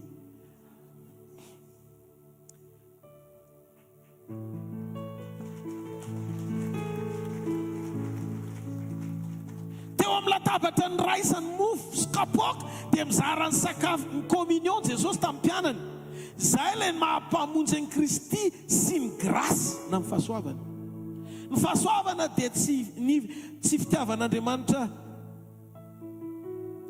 fitiavan'Andriamanitra ny olona amin'ny fitiavana maha olona fa le fitiavan'Andriamanitra fen'ny olona maneho ny famonjeny eo amin'ny olona tsy tanteraka olona tsy mendrika espiody ny hitany meloa nandeferany dia zay mihitsy le maso tian'Andriamanitra ho ao anatintsika rehefa mampiasa antsika isika velona atao anatintsika ny ananantsika maso tahaka azy na mahita ny fahalemen'ny hafa azy dia mandohaka efa tsy mitsara azonao ve fantatry Jesosy eny ny fiodinan'ireo e fantany Petera anda azy Jodasy amadika azy ny ambony andao azy Tomasy sino fitsanganany kanefa Jesosy Kristy dia tiany izy ireo ny tenin'Andriamanitra nilaza hoe fa fony mbola mpanotsika dia efa maty hamonjy antsika Kristy fa Andriamanitra nampiseho ny fitiavany antsika fa fony mbola mpanotsika zay le fitiavan'Andriamanitra zay dia maty hamonjy antsika Kristy tsy hoe tiantsika Jesosy dia tsy nahoany ny fahadisoantsika tsy hoe tiantsika izy dia tsy nahoany ny fahadisoantsika fa ny fitiavany dia tsy niovana dia fantany azy fa mandeha ao anaty sy miaina ao anaty fahadisoantsika ny tena marina rehetra momba antsika ao am-pony dia tonga izy hanova antsika fa tsy tanisa sy akalaza ny fahadisoantsika raha marina zao zavatra teneniko zao dia tenena hoe marina zany pasteur tsara amin'ity tenyity dia ny hoe ny fahasoavan'Andriamanitra tsy hoe atreo amin'ny famelan'Andriamanitra fotsiny fa izy mihevitra anao mamerina amin'ny loniny fiainanao manangana sy nanao maharitra mandra-piombonao amin'ny indray ary ny azo fijaliana ny fanasana antsika hiverina indray eo amin'ny latabatry ny ray ho tanteraka amin'izay hoe iray amin'Andriamanitra isika rehefa tonga eo amin'ny fanasantsika dia fataro aloha hoe izy isika ny fahasoavany dia miandry anao ho tanteraka dia tsy miandry anao ho tanteraka fa mitondra anao ho ao amin'ny ray anahaka an'i Jesosy amen zay buany grasy tsy miandry anao ho tanteraka izy fa mitantana anao nandray fanasan'ny tompo daholo Jodasy alohan'ny namadiany nandray fanasan'ny tompo ry Petera alohan'ny nandavany efa nandray fanasan'ny tompo ry Tomasy no niteny hoe tsy izy io fa hozy Jesosy Tomasy ahoana tompoko avy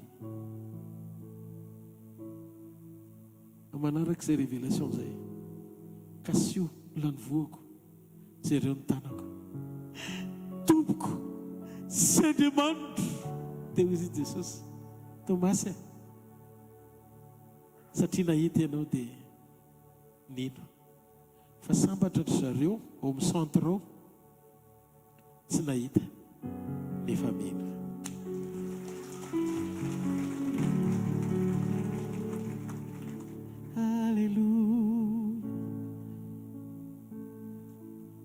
Hallelujah. Oh, raya bafaniriku ratoka sitraka nyandova lanitra dieny ety antany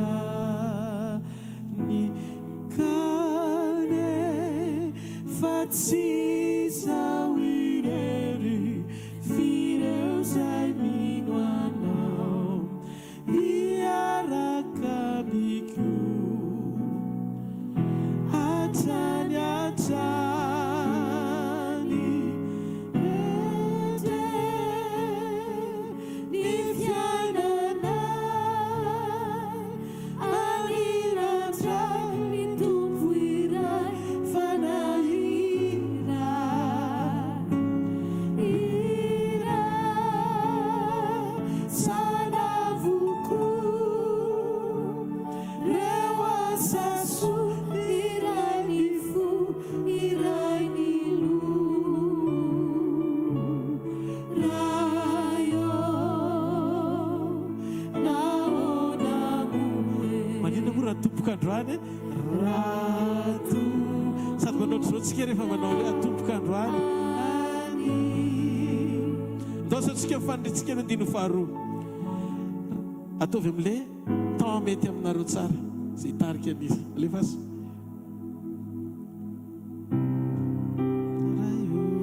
rayo mba faniriko ratoka sitraka ny zanaka malo feno fahendrena ilof hatrariko amita ireo asanao ka tsy ireharefa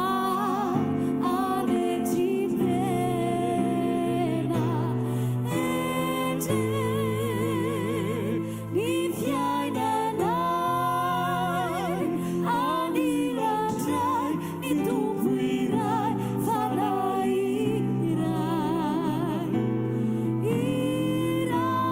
iray sanavoko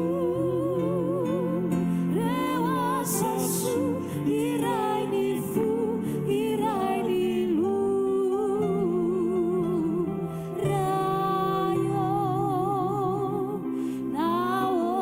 naonamoe raha tomboka any rayo tianay raha etomboka androany sahady ny fiainan-danitra iranay aminao ro tenim-pahamarina rehetra ny zarainao taminay dia tianay ho tonga fiainana feno voninahitra iainanay ny fahatahorana anao dia ny ety ambonin'ny tany tsangano amin'ny toerana misy anao andao ny antsika isaina andao ntsika isaina nyty fahamarinany ty miaraka amintsika Jesosy andrano maraina tsy hitany masonao izy fa sambatra zay tsy mahita nefa mino izy laza fa raha misy olona telo mivory mianarako teo afovoany dia sainao eto izy eto afovoantsika izy dia mijery ianao izy dia ohatra ny tamin'ny alina zay namadiana azy mihitsy ny zavatra mitranga fatanao nandray orina ny fandraisana io hoe misy zavatra mbola mety tsy tanteraka iainanao fa mijery ianao masom-pitiavana izy dia teteny aminao hoe ho ampahafantariko anao meloa mba hita andrimanao Jesosy nyteny hoe zaho izy mahita ny satana koroka ny fonareo tahaka ny koroka ny akoho fa zaho izy hivavaka ho anareo mba tsy ho levona ny finoanareo atanjaka foana ny fijoroanareo alala ny fisiko mandohalika ho anareo akavanany iray isanandro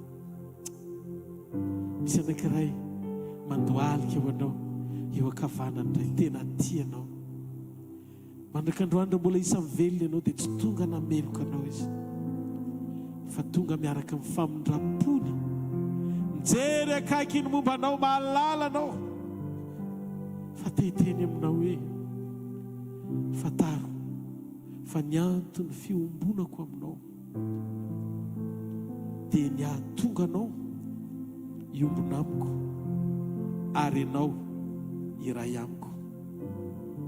Fa raha miray amiko ianao ka mitoetra ao anatinao ny teniko dia angatao izay tianao na inona na inona fa toko tonga aminao zany.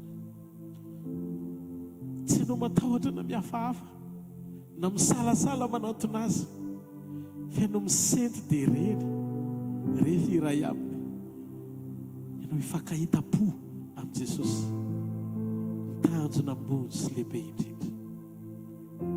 Tianao ve ny havana aminy? Tianao ve ny iray aminy?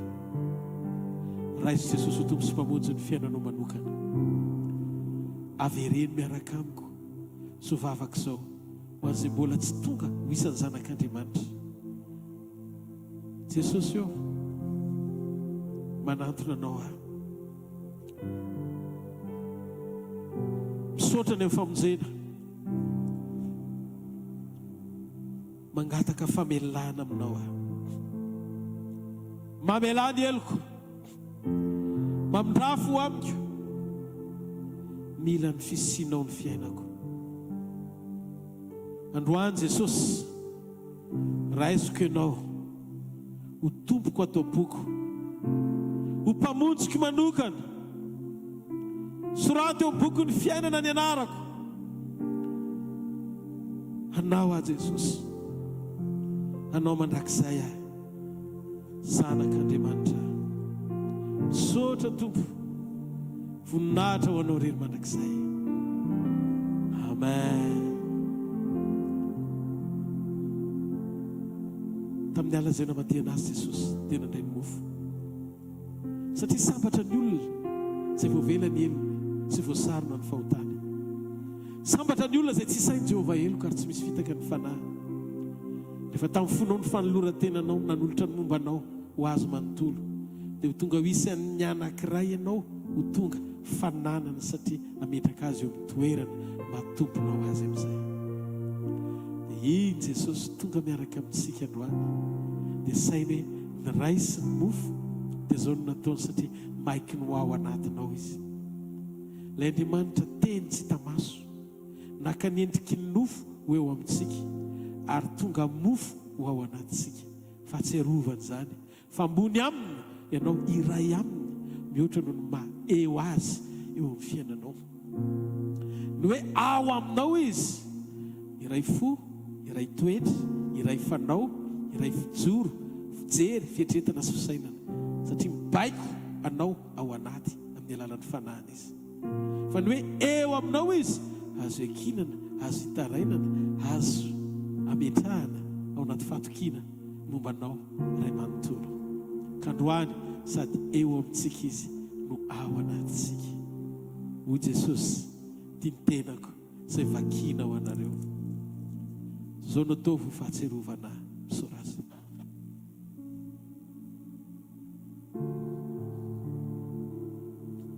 Takizany koa ndranom-boaloboka.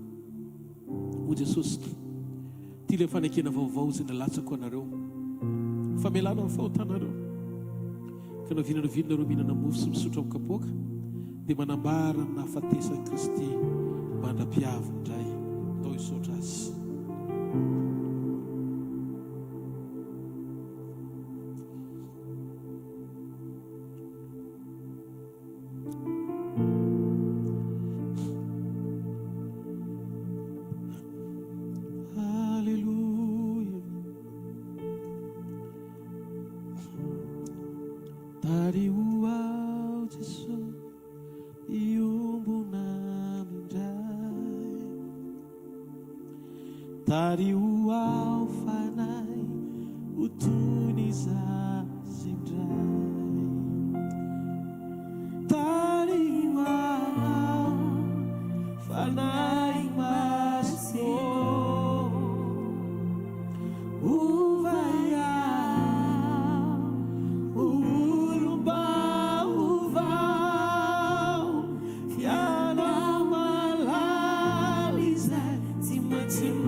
Pourquoi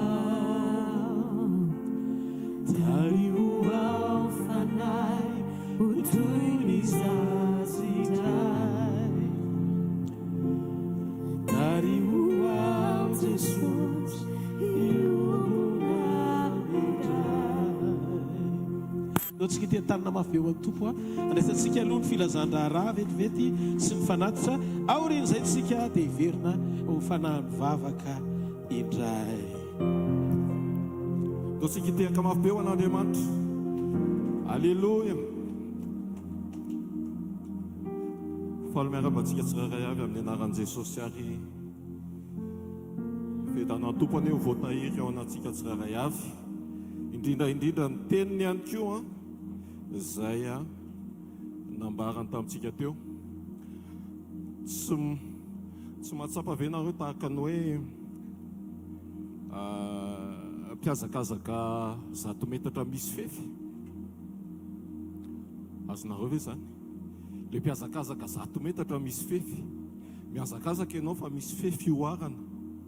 Dia le fefy oarana, lay toe-po, lay manohitohina anao nefa ianao tsy maintsy mivonona sy tsy maintsy hoe hihoatra an'izay. Ndao tsy hitehaka mafy be ho an'Andriamanitra fa tsy mitsahatra manondro sy mampahery atsika ho amin'izany Andriamanitra. Efa mandeha ny fitatazana fanatitra sy ny amin'ny fahafolokarena sy ny amin'izay sakrifisy ho fanehoanao ny fitiavana an'Andriamanitra. Dia ny fotoanantsika ho amin'ny ampitso raha ohatra ianao ka tsy manana fiangonana na mbola mitombo amin'ny hetaheta amin'izany fiainona sy fampiainana ny tenin'Andriamanitra izany, dia misy fotoam-bavaka any amin'ny Shalom, any Fort du Chêne, any Aizako moa ny Ambohimanga kely. Antanio an'ny mpanompon'Andriamanitra na izay olona sendranao eny. Raha ohatra ianao ka tsy manana fiangonana nefa mbola hitombo sy te-handroso ho amin'izany firaisana amin'Andriamanitra izany. Ny fotoanantsika amin'ny herinandro latsinainy talata alarobia any amin'ny Super U ao anatin'izay fioarana ny fefy toe-ponao izay, dia misy ny fotoana maraina manomboka amin'ny 7 hatramin'ny 8 sasany ahafahantsika mbola mamelo mafy ny tenantsika, mamelo mafy ny tenantsika mba hampanjaka ny sitrapon'Andriamanitra ny amin'ny teniny. Sekoly mpamahanolana, sekoly fanasitranana, sekoly mpitahim-panahy, sekoly tokantrano. Ny alakamisy ao anatin'izay ihany izay fiainam-panahy omanin'izay misy fifadikanana hatrany ery amin'ny Shalom Tanimena. Lakamisy moa 25 lakamisy. Lasy loha jerentsika kely. 25 lakamisy manao ay tsisy azafady, tsisy fa confirmé ny pasteur ato. 26 koa tsika tsy misy any amin'ny tranopokon'olona noho ny fandaminana, dia tsy misy ny amin'ny 26 zany ny amin'ny Zoma 26 tsy misy amin'ny tranopokon'olona fa atambatsika tonga masika be tsika 27. Dao tsika teaka ao an'Andriamanitra le masika nge hoe masika amin'le nofo sy masika amin'ny hetaheta sy amin'ny fiandrandrana amin'ny fiasan'ny tenin'Andriamanitra ao anatsika. Zay manaiky an'izay tsika. Alleluia. Dia zay verinetsika amin'ny 27 azadininy mitondra bavaka amin'ny firenena ao anatin'izay ihany koa, satria ao anatin'ny toe-po ilain'Andriamanitra, toe-po ho an'ny hafa fa tsy ho ny tenanao hatrany. Daosika hitsangana dia hisaotra an'Andriamanitra ny amin'ny fahafahantsika manatanteraka ny fanatitra, fahafahantsika mbola maketo amin'ny fanatrehany miaino ny teniny, ary indrindra ny amin'ny fahasoavany sy ny famindrapony mbola ahafahantsika mampifanitsy ny toe-pontsika amin'izay ilainy. Raha ny masina tsara indrindra raha ny amin'ny anaran'i Jesosy manome voninahitra anao izay ary misaotra mankasitraka mampanaiky ny momba anay rehetra fa ianao ilay Andriamanitra nitokana mendrika omem-boninahitra. Misaotra ny amin'ny fitiavanao, misaotra ny amin'ny fitahinao, misaotra ny amin'ny famindraponao mbola manome tombonandro ho anay, hery-tanjaka ahafahanay tokoa mitondra ny fankasitrahanay dia ny fanatitra. Ho fisaorana sy ho voninahitry ny anaranao. Ianao izay mahita ny lalina, mahita ny ampitso, mahita ny foto tsirairay avy. Ianao no mbola mangy anay tsirairay avy ihany koa. Mba ampafantatra anay tsirairay avy, Tompo, ny ao anatinay, ny amin'ny momba anay rehetra, araka ny teninao tokoa fa arakaraka ny anatonanay ny fahazavana sy ny famirapiratana no anehoanao ny teboka na kely indrindra na be na ny loto rehetra izay atao anatinay, mba ahafahanay tokoa mitondra izany eo anatrehanao ary anamarinanao ny teninao fa raha ny zanaka anao anafaka dia ho afaka tokoa izahay. Misaotra indrindra, Tompo, ny fanekenao, ny faharim-ponao, ny amin'ny fitiavanao tsy miova mampaharitra ny famindram-ponao. Ary misaotra ny amin'ny fahafahanay mana tanteraka ny fanatitra, na tsy fahafahanay ihany koa, fa ianao no hitany tsirairay avy amin'ny fahitanao, amin'ny fombanao, amin'ny fitiavanao ho an'ny tsirairay avy. Mihoatra lavitra noho izany no anoloranay ny tenanay, ny fonay, fanatitra velona masina ankasitrahanao, satria fanompo-pivavahana ataonay izany. Dia mankasitraka indrindra, Tompo, ho anao hatrany ny dera, ny haja ny voninahitra, mandrakizay amin'ny anaran'i Jesosy. Amen. Andao tsika hitehaka mafy be ho an'Andriamanitra dia hirosotsika amin'ny fandaharana manaraka. Asitehaka mafy tsara ho an'i Jesosy arany. Mangataka ny pasteur Ray aman-dreny mivady mba handroso eto arabaina fête des pères, dia mangataka ny pasteur izay manatrika eto miaraka amin'ny vadiny izay tonga eto ihany koa mba hiaraka amiko eto tsy mihetsika eo ny lioanjota satria tonga dia miatrika fiankofana sy fiderantsika rehefa avy eo dia mangataka ny pasteur namana rehetra mba miaraka amiko eto efa lasa ve le box fiarabana satria rapitso ny fetin'ny ray dia androantsika manararoatra miaraba ny raintsika mpinoana atao trano mangataka faharetana kely eo mpitsanganana satria ho famezantsika voninahitra an'Andriamanitra sy ho fanajantsika izay lamina sy rafitra apetraka Jesosy eo amin'ny fiainam-panompoantsika.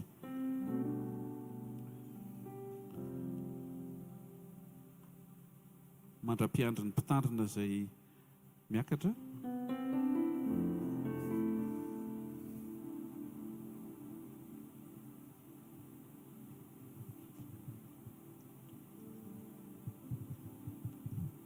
Ho fanampinantsika ny lesona omaly sy androany tena Jesosy manampy antsika hiaina fanetretena dia raha mba mety dia hivereny koa ny zoma 6 février sy ny sabotsy 7 février mahakasika ny fanetretena.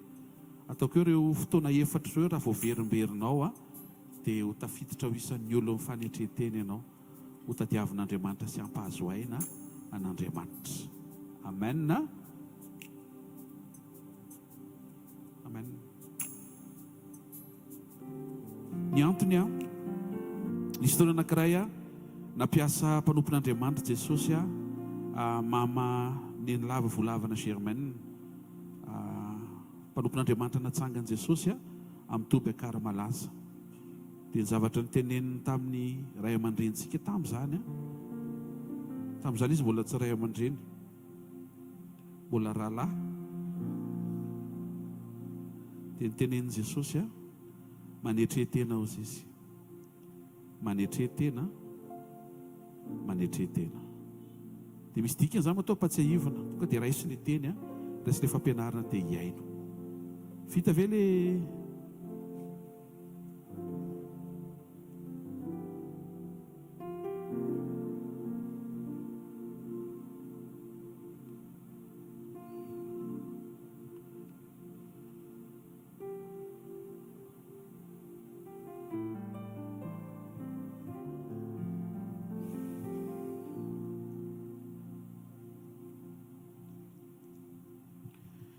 miaraba tompoko amin'ny anaran'i Jesosy. miaraba anatin'izao famezam-boninahitra n'Andriamanitra fa mametraka ray am-pinoana izy anatina asa fanompoana. Ianao zany eny.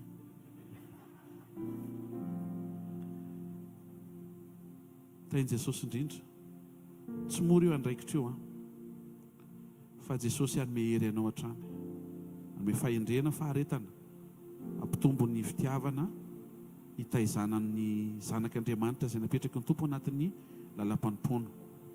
Ny teny tsaroanay anatin'izao fiarabany izao dia ny tenin'ny Jesosy hoe arindro izaho izy ombanao mandrakariva, mba ara-pahatonga ny fahataperan'izao tontolo izao. Tompo ombanao hatrany anatin'izay maharay am-pinoana anao izay. Izy omba amin'ny lafiny rehetra, amin'ny zavatra rehetra, amin'ny fotoana rehetra, amin'ny toerana rehetra. Dia mirary soa hatrany. Raha sitrika Jesosy mbola ho lava ny lalana, fa raha sitrika Jesosy koa dia mety tonga izy dia miara-mitsentsika ny tompo eny amin'ny raha ho any lanitra. Jesosy hanome hery, hanome tanjaka, hanome fahavelomana, fiainana sy fahasoavana, fanambarana, feomanga. Amen. Asitiaka mafitsara ho an'ny tompo aloha e. Tsika tena sambatra ny reto hoe nomen'Andriamanitra pasteur papa sady bogosy. Hitanao rehefa manao solomaso mainty iny izy.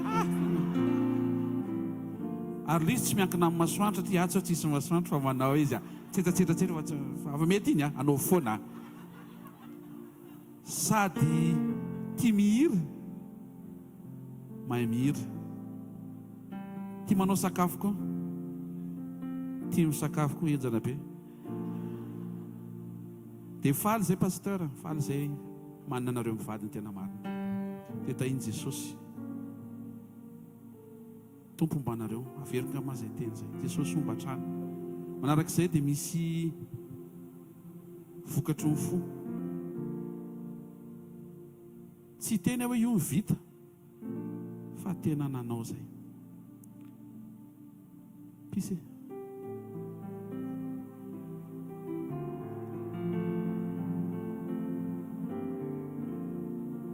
Averiko foana ty teny ty fa faly zay manome anareo. Tô vao mifankahita eny foana mahazo foana.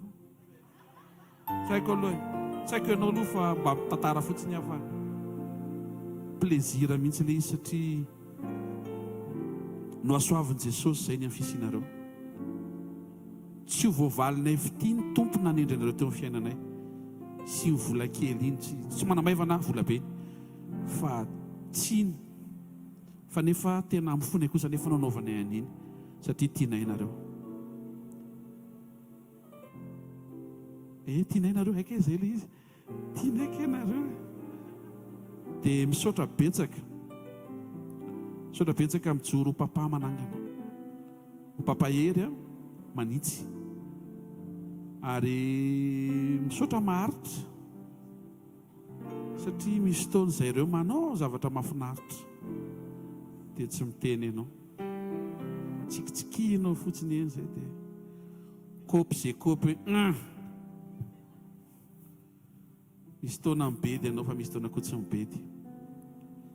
Fa manangana. Dia Jesosy hamaly fity. Zay voavalinay tena valinay tena hamaly zay fa voafetra. Satria voafetra koa zay. Fa Jesosy tompoko hamaly fity anao sy ny vadinao ary ny ankonanao. Yes bro. Dia men'Andriamanitra tompotaona.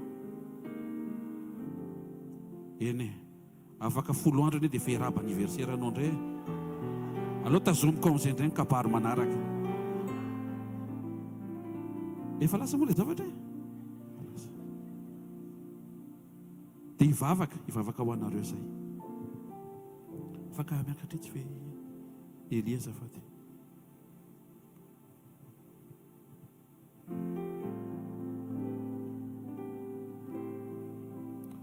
Daontsika iompo hivavaka. Manantsika manana reto ankonany reto a.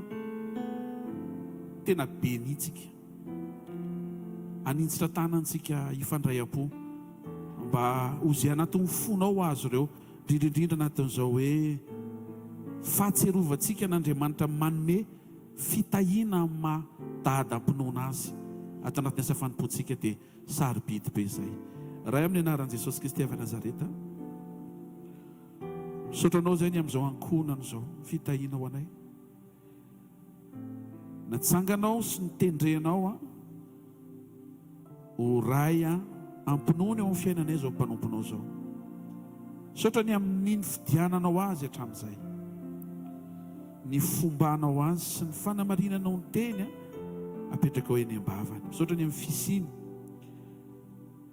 ty taon'ity izay matsiaro fa tena voata noho ny amin'ny famindram-ponao fanomenao an'izao mpanompo izao. Sotra Jesosy, ampifonay no hitondrany ambavaka azy,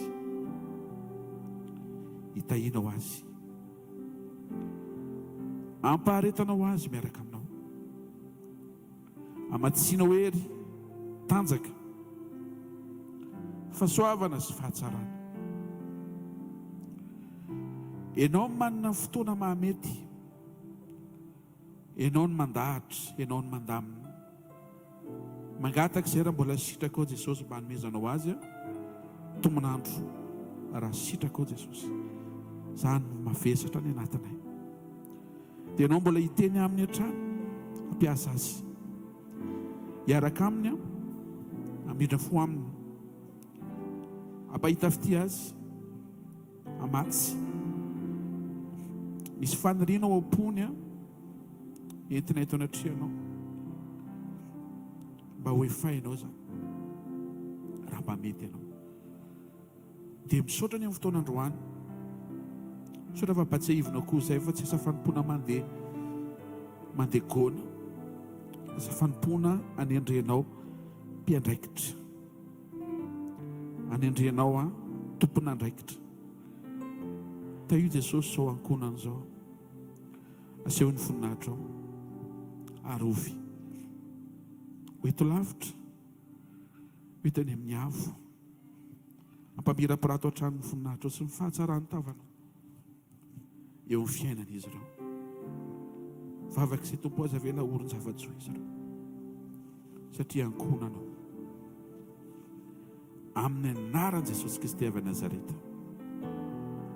Amen. Leo tsika teka mafy tsara ho an'i Jesosy a.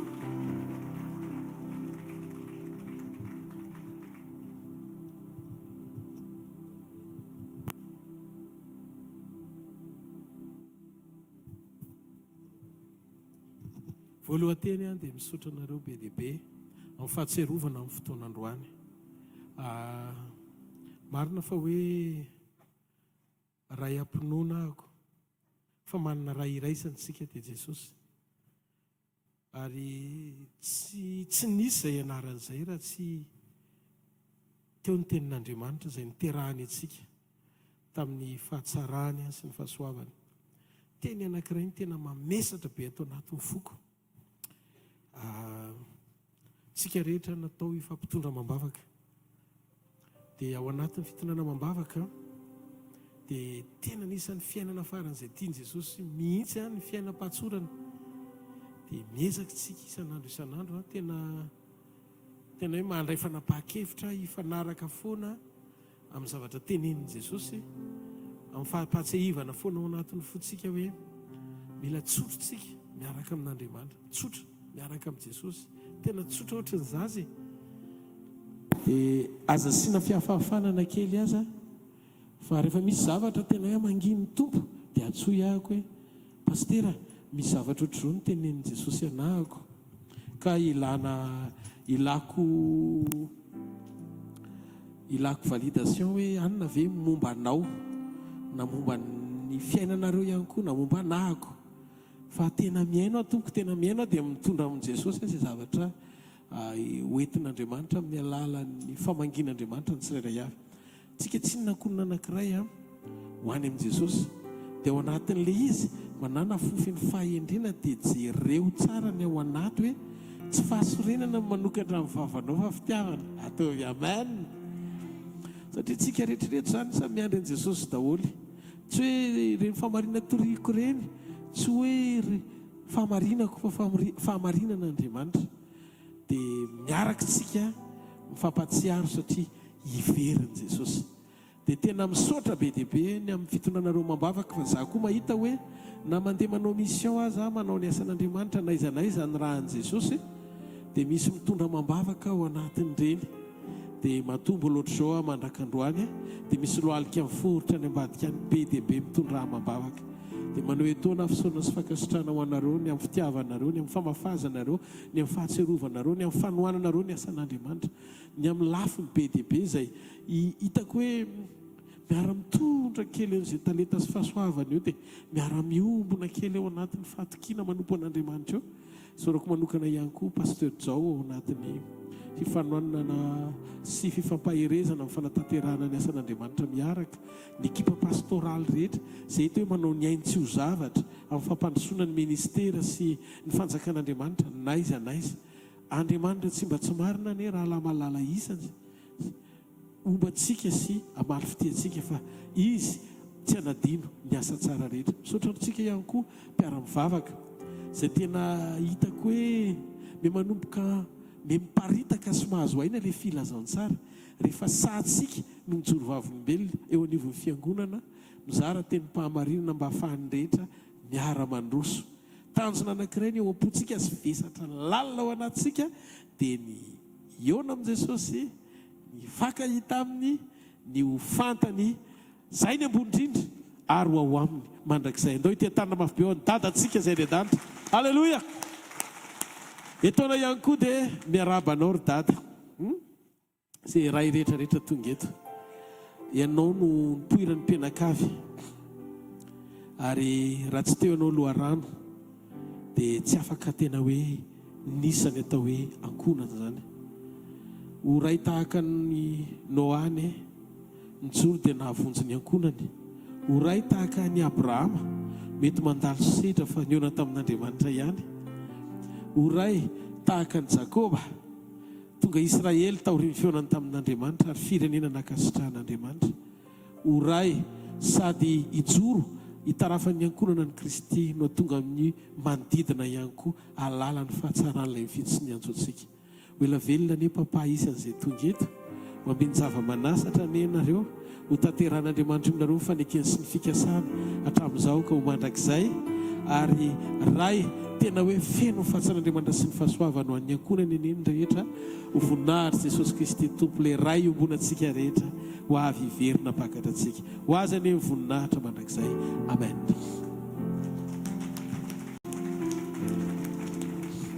Tsy hoe kabariva ifamaliana moa tompoko izany izy fa matsiaro hoe ny ina moa nandrana safanimpotsika moa ny azo klaka misy toerana ka mission hvkl-mission dia mampamission anazy dia rehefa le makany la réunion nareo na le makany andafy na makany Canada dia mission le any amen na toa tsisy manao amen laso ireo ataovy amen zay tompoko a zanaka tsy azo ilozany ela marina sa tsy raha marina zay dia sy tiaka mafy tsara ho an'ny tompo aloha tsy azo telo herinandro eo manaiky zay eo iray volana eo fa raha voadi fe zay tena modi fotoana hitenenana an'izany zao allo alleloia dia mirary sokony fa amin'izay mission hitondran'Andriamanitra antsika anareo any ampitan-dranomasina dia mirary soatrany fa zay ela dia tiaka ho an'i Jesosy tsika fa mba nitondra ny tenin'ny olona mikonikonina mangingina ao anatiny ao ho voninahitra Andriamanitra ireny any merci beaucoup pasteur misaotra toko tsika rehetra ane tsy mifakafoy azonareo zay koa nefa ny mission tena tsorona fa tena malahelo anareo zay tena rena hoe misy fomifamatotra tsika dia aza manafa hatreto aloha mbola tsisy tenin'i Jesosy hoe petraka ny ivelany na ohatra zany tena mission tsika dia mandeha fa zay tenenin Jesosy atsika no arahantsika mandra-piaviny pasteur makasitraka anareo fa reko mihitsy ny antsonareo tsy raha itsorono ny teneny zany rovina indray vao mandefa mesazy hitako daholo le izy fa za koa tia anareo be zay tsy mahafoy anareo koa zay ary mivavaka ho anareo isan'andro aza manafa Jesosy eo amintsika foana amin'ny fotoana rehetra dia makasitraka ny amin'ny fitiavana aloha tsy ampiana ntsony fa ohatran'ny ririnina ny andro fa tsy mahavaratra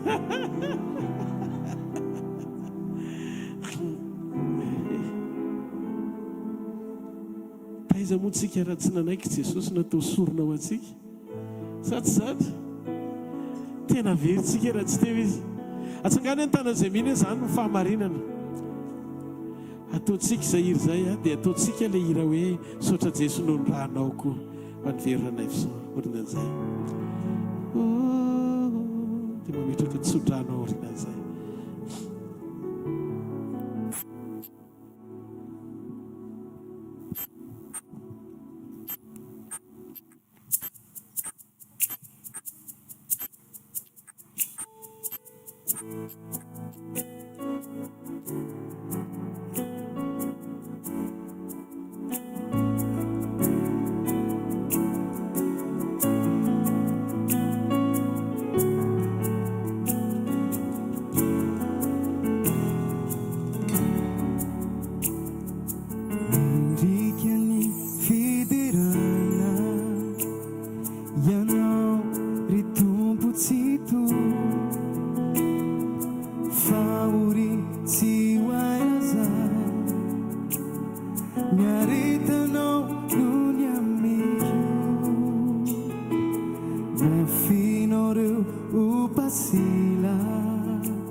dao tsika isoatran' jesosy ny amin'ny rahany ny amin'ny fanoloran-tenany ny amin'ny fitiavany ny amin'ny famindrapony vofa ny milanitra ny taninao dia mitenena amin'i jesosy tiakasitraka anao lalina jesosy tsy ohatr'izao ny fiainako raha tsy teo ianao mpanota no mivonjenao jesosy tsinonanona tsanganao teo amin'ny vovoka ny nahitanao fa nataonao isan'ny mpanapaka nasehonao isan'ny olona tena mba hitondra ny anaranao. Merci Seigneur, saute Jésus.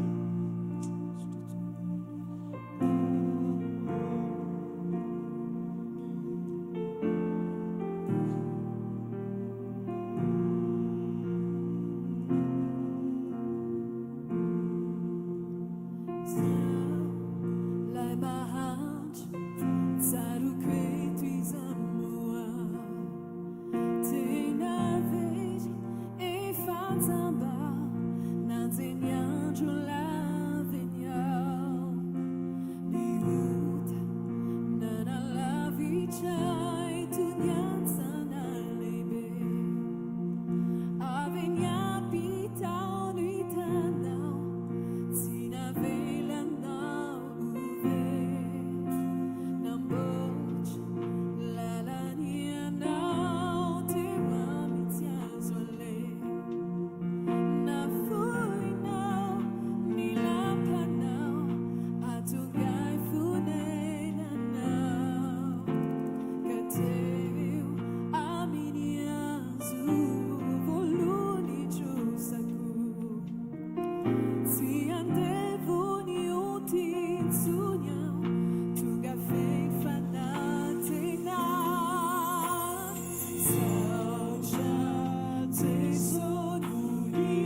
dia tsokanao zay Jesosy, dia me voninahitra anao zay.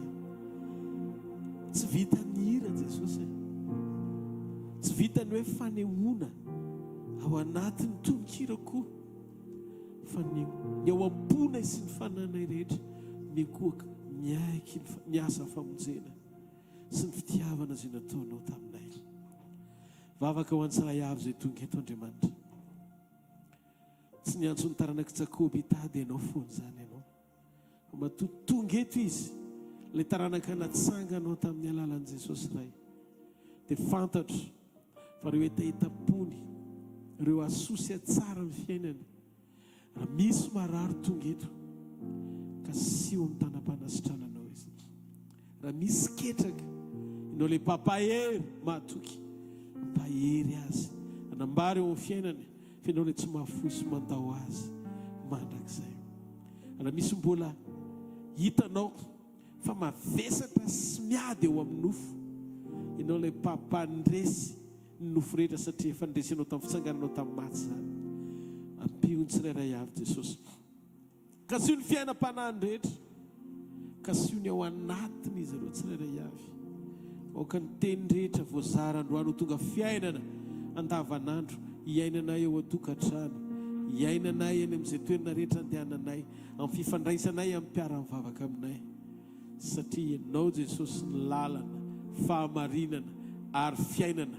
Tsy misy makany amin'ray afa-tsy amin'ny alalanao rery ihany. Androany mitsodrano anao sy mivavaka ho anao. Mambina sy ho salama amin'ny zavatra rehetra ny ianao tahaka izay nambinana amin'ny fiainam-panahinao ihany koa. Mandana fa ilay sarotra tena mamizana ny ianao io hovan'Andriamanitra. Ilay zavatra mitambesatra eo amin'ny fiainanao io hoentin'i Jesosy io rehefa nentiny roa rivo-taona lasa. Mandana miaraka amin'ny vahaolana avy aminy, miaraka amin'ny lalana misokatra avy aminy eo amin'ny anjara voatendrinao. Mandehana miaraka amin'ny fahasalamana fa izay tsy hainy izanizaka siana ho kasian'Andriamanitra izany androany maraina. Tsofoky rano eo ambany tana maherin'Andriamanitra ianao, andeha fangana ho atosiky ny heriny sy ny fanahiny ary ny sitrapony ho tonga fangana any amin'ny anjara voatendrinao.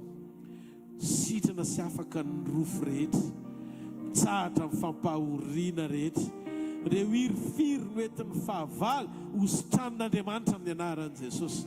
Mandiara fa manoatra noho ny mpandresy eny amin'ny alalan'ilay tianao. Hitanareo ane Jehovah ka hiaro anareo. Mamirapiratra ny tavany aminareo ane Jehovah ka mindra fo aminareo. Anandratra ny tavany aminareo ane Jehovah ka menareo fiadanana. Amin'ny anaran'ny Ray sy ny Zanaka ary ny Fanahy Masina. Amen. Amin'ny anaran'i Jesosy. Jery olona kely roa sy telo manodidina anao dia miteny hoe tadidio fa ho avy Jesosy hoe. Miandry an'izany fotoana izany sika. Ny zavatra tiany ho hita hoe dia ny fonao madio, miaina amin'ny fahamasinana, ny toetra amin'ny sitrapon'Andriamanitra tsara. Jereva maso tsara ilay olona akaikinao tsy mora tafotoana. Ny toetra tsara hoe ao amin'ny sitrapon'Andriamanitra. Dia tondroa izy miandry papakatra tsika. Sa tsy zany dia farany alohan'ny zanana fahasoavana teneno izy hoe ny fisian'Andriamanitra eo amin'ny fiainako hoe dia misy lavitra noho ny fisiko. Ohatr'izany koa eo amin'ny fiainanao hoe satria tsy nisy ianao hoe tsy nisy ianao raha tsy teo izy. Ajaho fa masina hoe asity atanana mafy be ho an'i Jesosy. Halleluja. Zareo ny fahasoavana fa fahasoavan'Andriamanitra ny mato izao fa ny fahasoavan'Andriamanitra ny mato izao atsika